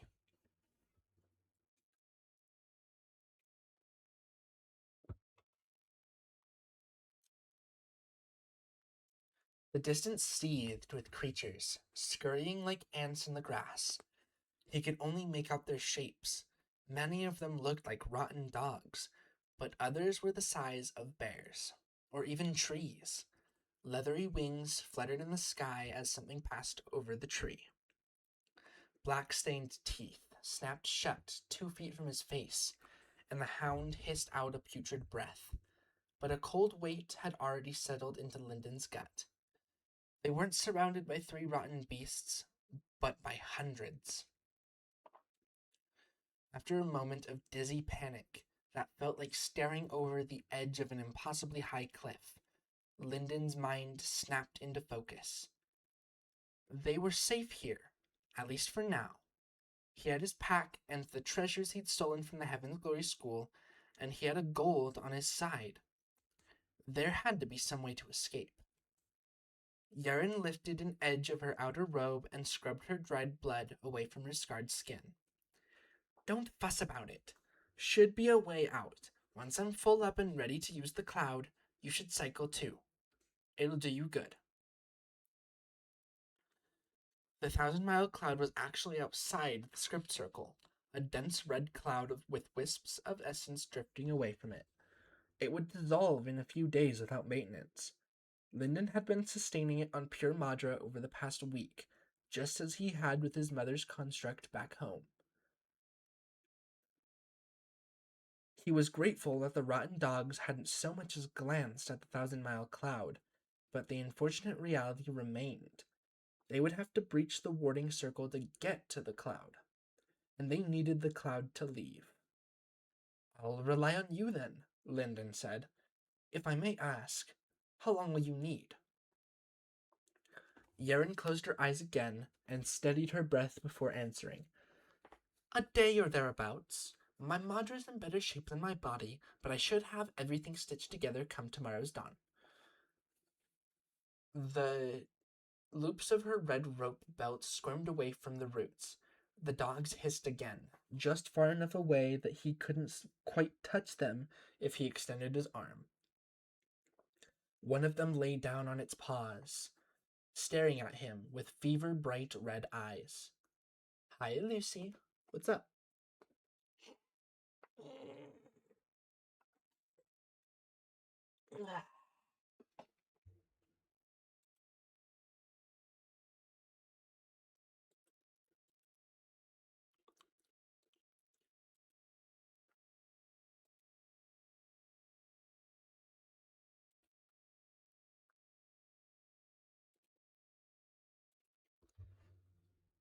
Nothing?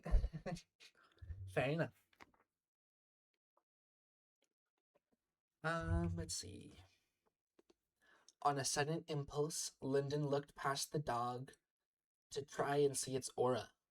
It was easier the more he did it, but this time he didn't know what to make of the vital aura gathered around the monster. If identifying other types of aura was like reading simple characters, this was like trying to read a page that had been sliced to pieces and glued back together in a random order. The aura gathered around the creature's shoulder swelled like a blister, slick and crawling black. Its aura felt like death and decay, like a maggot's corpse. The deep purple aura around the dog's ribs was stringy and muscular, like roots or snakes, and it somehow gave off the impression of chains held in powerful tension. Deep red aura dripped from the hound's mouth, and Lyndon could practically smell the coppery tang of blood.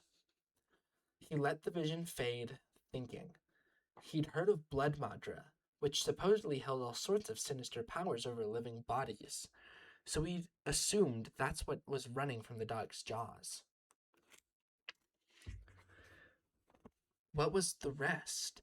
If he had to give a name to the bulb over the shoulder, he'd call it Death Aura, but that was based solely on the feeling it gave him. He'd never heard of Death Madra or any aura of death, and he wasn't entirely sure what such a power would do. Likewise, he had no clue what his mother would call the tight aura chains. Connection aura? Binding aura? There were more aspects of vital aura surrounding the dog than just those, and the unity of all those different powers in one body meant something significant. He just wasn't sure what. But it might be the clue that let them out of here, so he meditated on it. Cycling didn't take much of his attention, as he didn't have to pull aura from the atmosphere and could focus solely on his own madra. He retrieved the parasite ring from his pocket, slipping the scripted circle of twisted half-silver onto his finger. Instantly, his madra turned sluggish, as though his madra channels had all halved in width. He had to force his madra to cycle, pushing it through the pattern described in the Heart of Twin Stars manual, as though forcing syrup through a narrow tube. It was twice as hard to cycle with the parasite ring on, but the exercise was supposed to strengthen his spirit twice as fast. He had just reached copper, but that didn't mean he had time to rest. It was the opposite, as he saw it. He was years behind every sacred artist in his clan, so he had to work harder than anyone else to catch up. Though it was harder now, cycling still didn't take much of his attention. It was a difficult task, not a complicated one. His mind was free to ponder the mysteries of the hideous sacred beasts with twisted auras.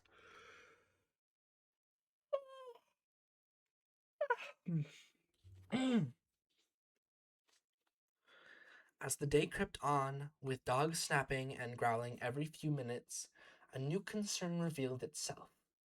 Thirst. By late afternoon, he and Yeren had finished the last of the pathetic handful of water remaining in his bottle, and he had become painfully thirsty. If there was something he missed from his home so much... Oh, wait, I read that so wrong. It was something that he missed... Oh my gosh, dang. Apparently I can't read.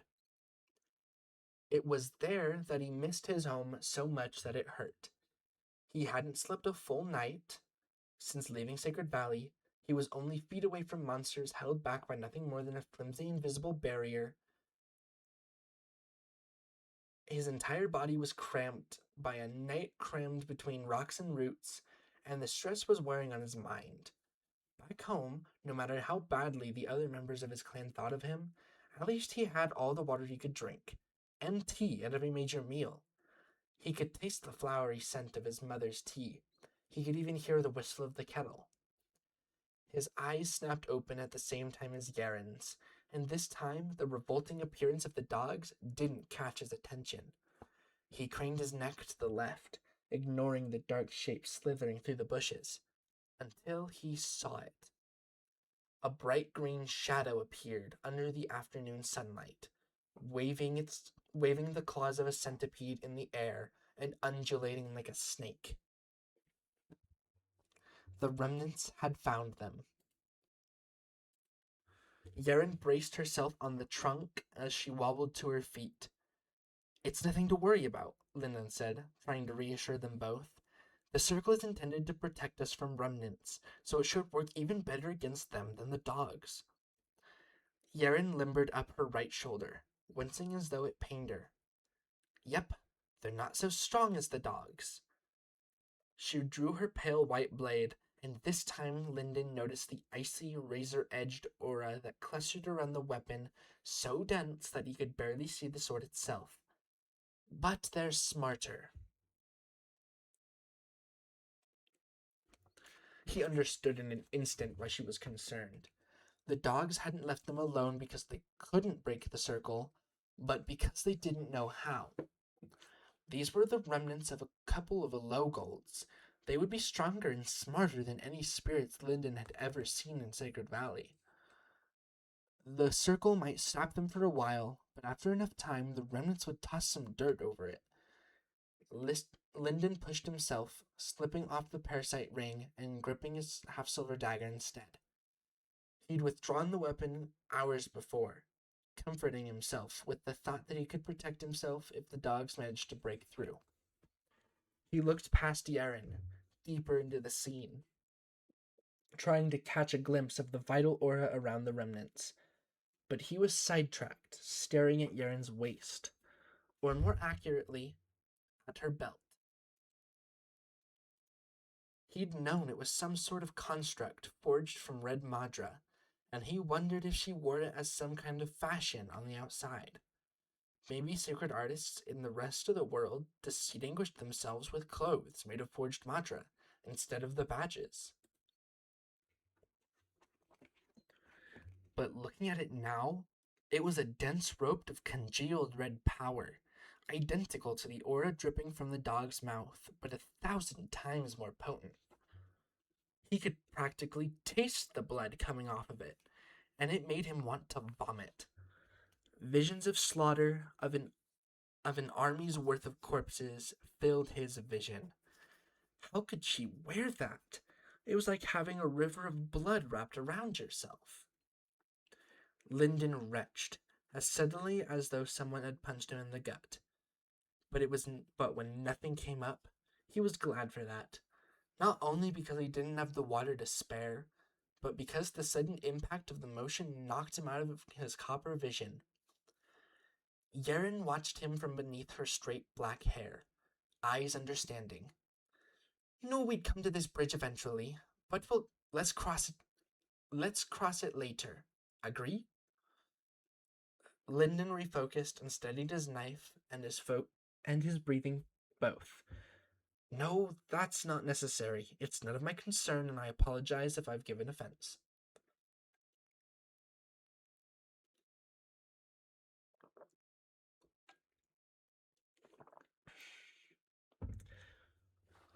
She watched him for a second longer, then hefted her white sword and turned back to the advancing remnants. We'll talk, she said. Then the acidic green remnants were there, pulling themselves along on their centipede legs. The rotten dogs turned their tails to Linden and hissed, lowering themselves as though preparing to leap and attack. In response, the two remnants made the motion of snapping their jaws open and shut, but there was no sound.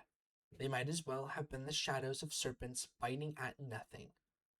Afterwards, they did make a cry, the same whistle tea kettle noise that had pursued Yeren and Linden since their camp. Linden's spirits rose. This was something he hadn't considered.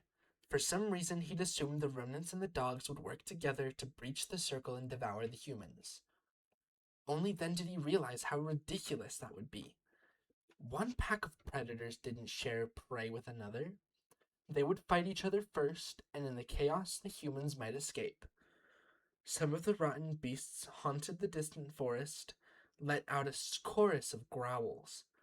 Another pair of corrupted dogs padded out of the underbrush, then another. His optimism vanished, and Yaren's grip tightened on her sword. If the beasts joined together, it wouldn't be a fight with the remnants so much as a brief extermination. Turning from Yaren, he focused on Aura again. Allow me to break the circle, he said. When I do, you can keep them off us and I'll get to the cloud. Her back was pressed against his, and he felt her nod. The area in front of him was clear, and he kept one eye on the impending battle between remnants and rotten dogs. As he did, he slid closer to the script. There was no reason they couldn't leap over the circle, leaving it intact. It wouldn't stop them, but it would affect any Madra Yaren used while it was active. If she tried to use a striker technique from within the script, the power would be weakened, maybe to the point of complete uselessness. And if she drew power into herself as an enforcer, that power would be dispersed as she stepped over the circle. In all, it was better to disperse the script before it became a trap for them. But he still felt like he was cutting a hole in his own boat as he slid even closer. When the vital aura around the rotten beasts flared up like dark fire suddenly fed dry timber, he grew sick. Their auras swelled, growing twice as dense or 2 or 3 times as large. Somehow, they were growing more powerful. Then he realized that every aura had inflated in the same way.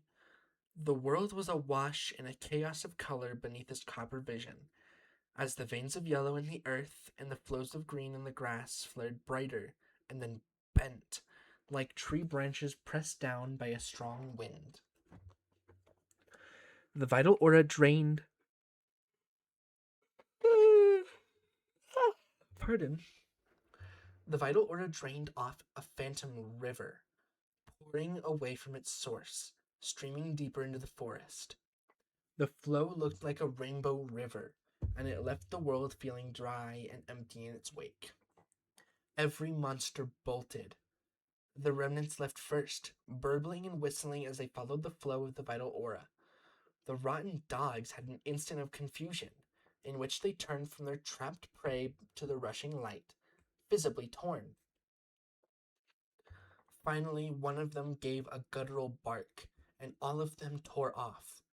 Even the dogs farther away from the warding circle followed, quickly overtaking the remnants.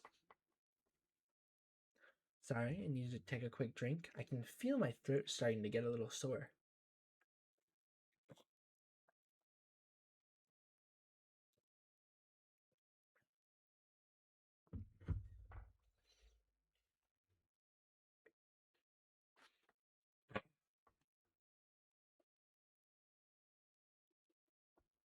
In the background, amidst the trees and undergrowth, the bigger rotten beasts left.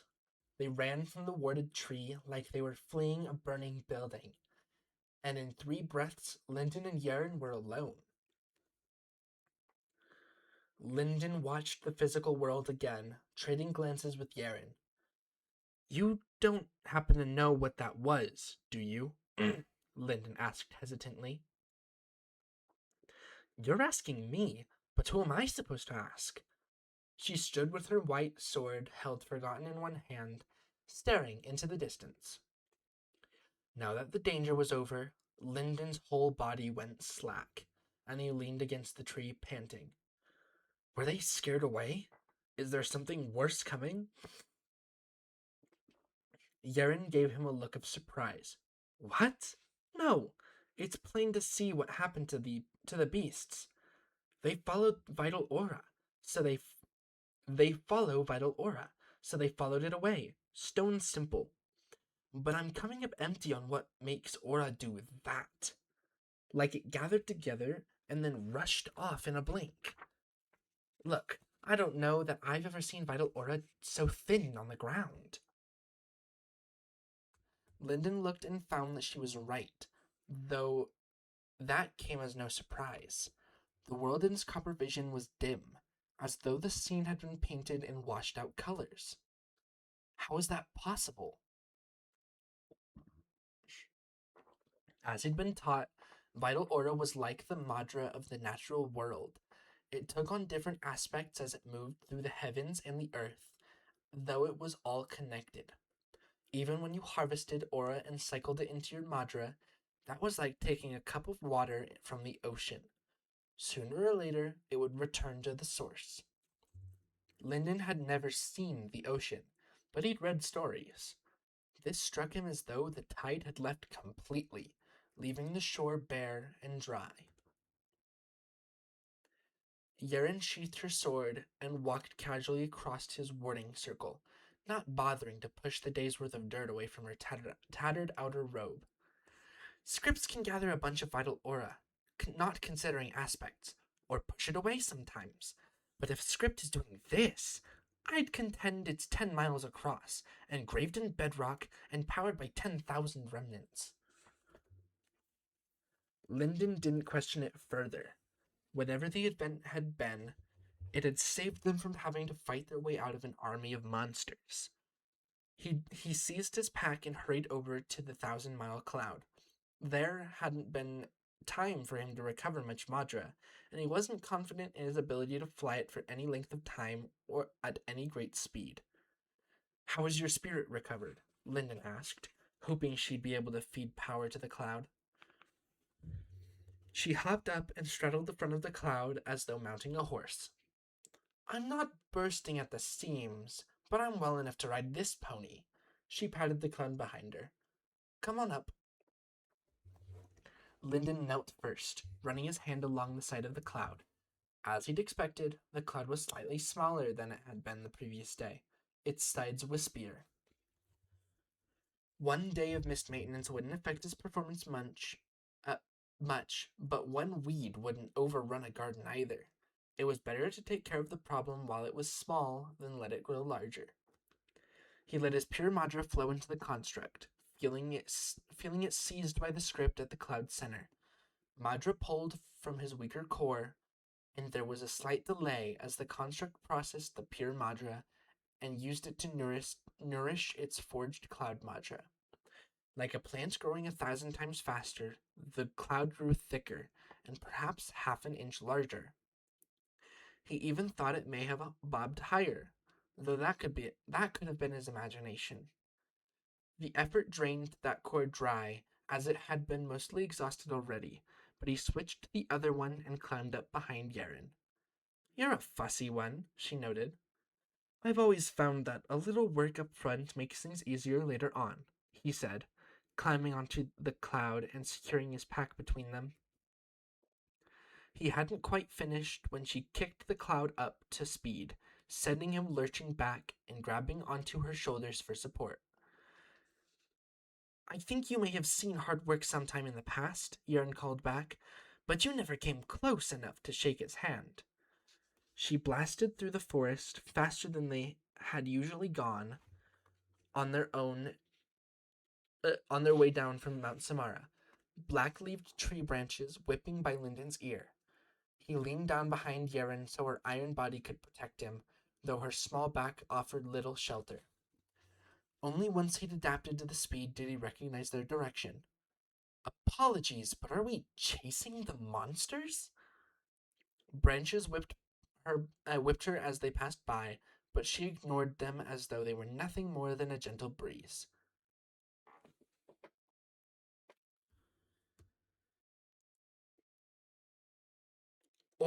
Or is heading this way for a reason.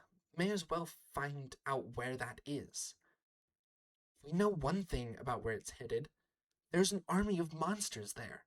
That we know." He felt her laugh. "Where did we leave the guy who spilled blood to leave the only home he'd ever known? You're weak, but I didn't suppose you were a coward." That prickled his pride, and he straightened. A foolish move, as he immediately took a branch to the face. Spitting out leaves that tasted of copper and rotten vegetables, he responded, "I'm not saying I won't go. I'm saying I'd like to be somewhat cautious."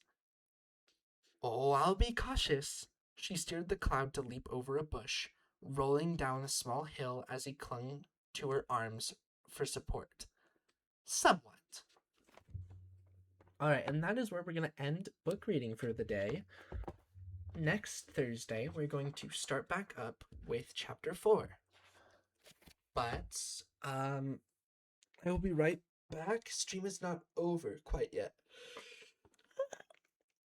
Okay. Be right back.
All right, I'm back.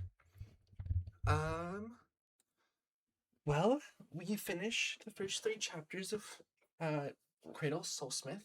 I don't have enough time before I have to end stream to read chapter 4, but we are.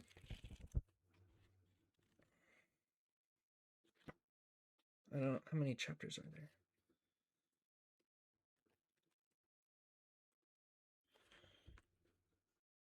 There are only 19 chapters in this book, so we are about a sixth of the way through already. 19 chapters and bloopers. So I guess kind of 20 chapters ish.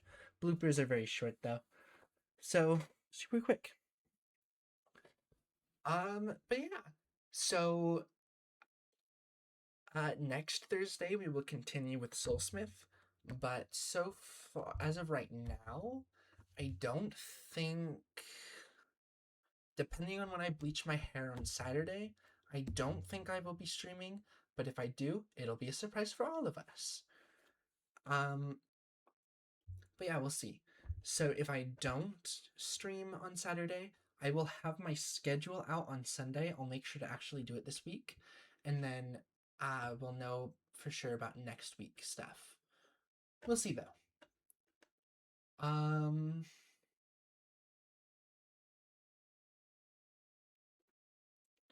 But yeah, I hope everyone enjoyed stream today, and I appreciate everyone who is here.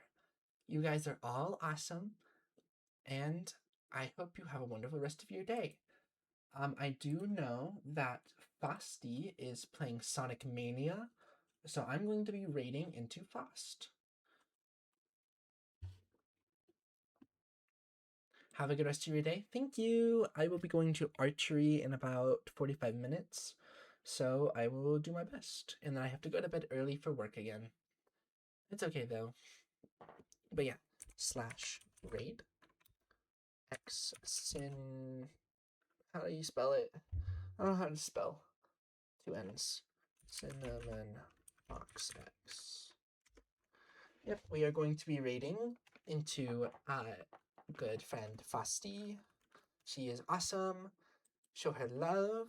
Here is I really need to fix this. I need to figure out how to fix this. I think I need to talk to Jadopi about that. But here's the raid message, and here is the sub raid message. I will copy and paste it for those of you who are subbed. I might just change the emotes that are available there. We'll see. We'll see what happens. But yeah. So I hope you guys have a wonderful rest of your day, and I will see you maybe on Saturday, and if not, definitely next week. All right, guys. Bye-bye. Bye.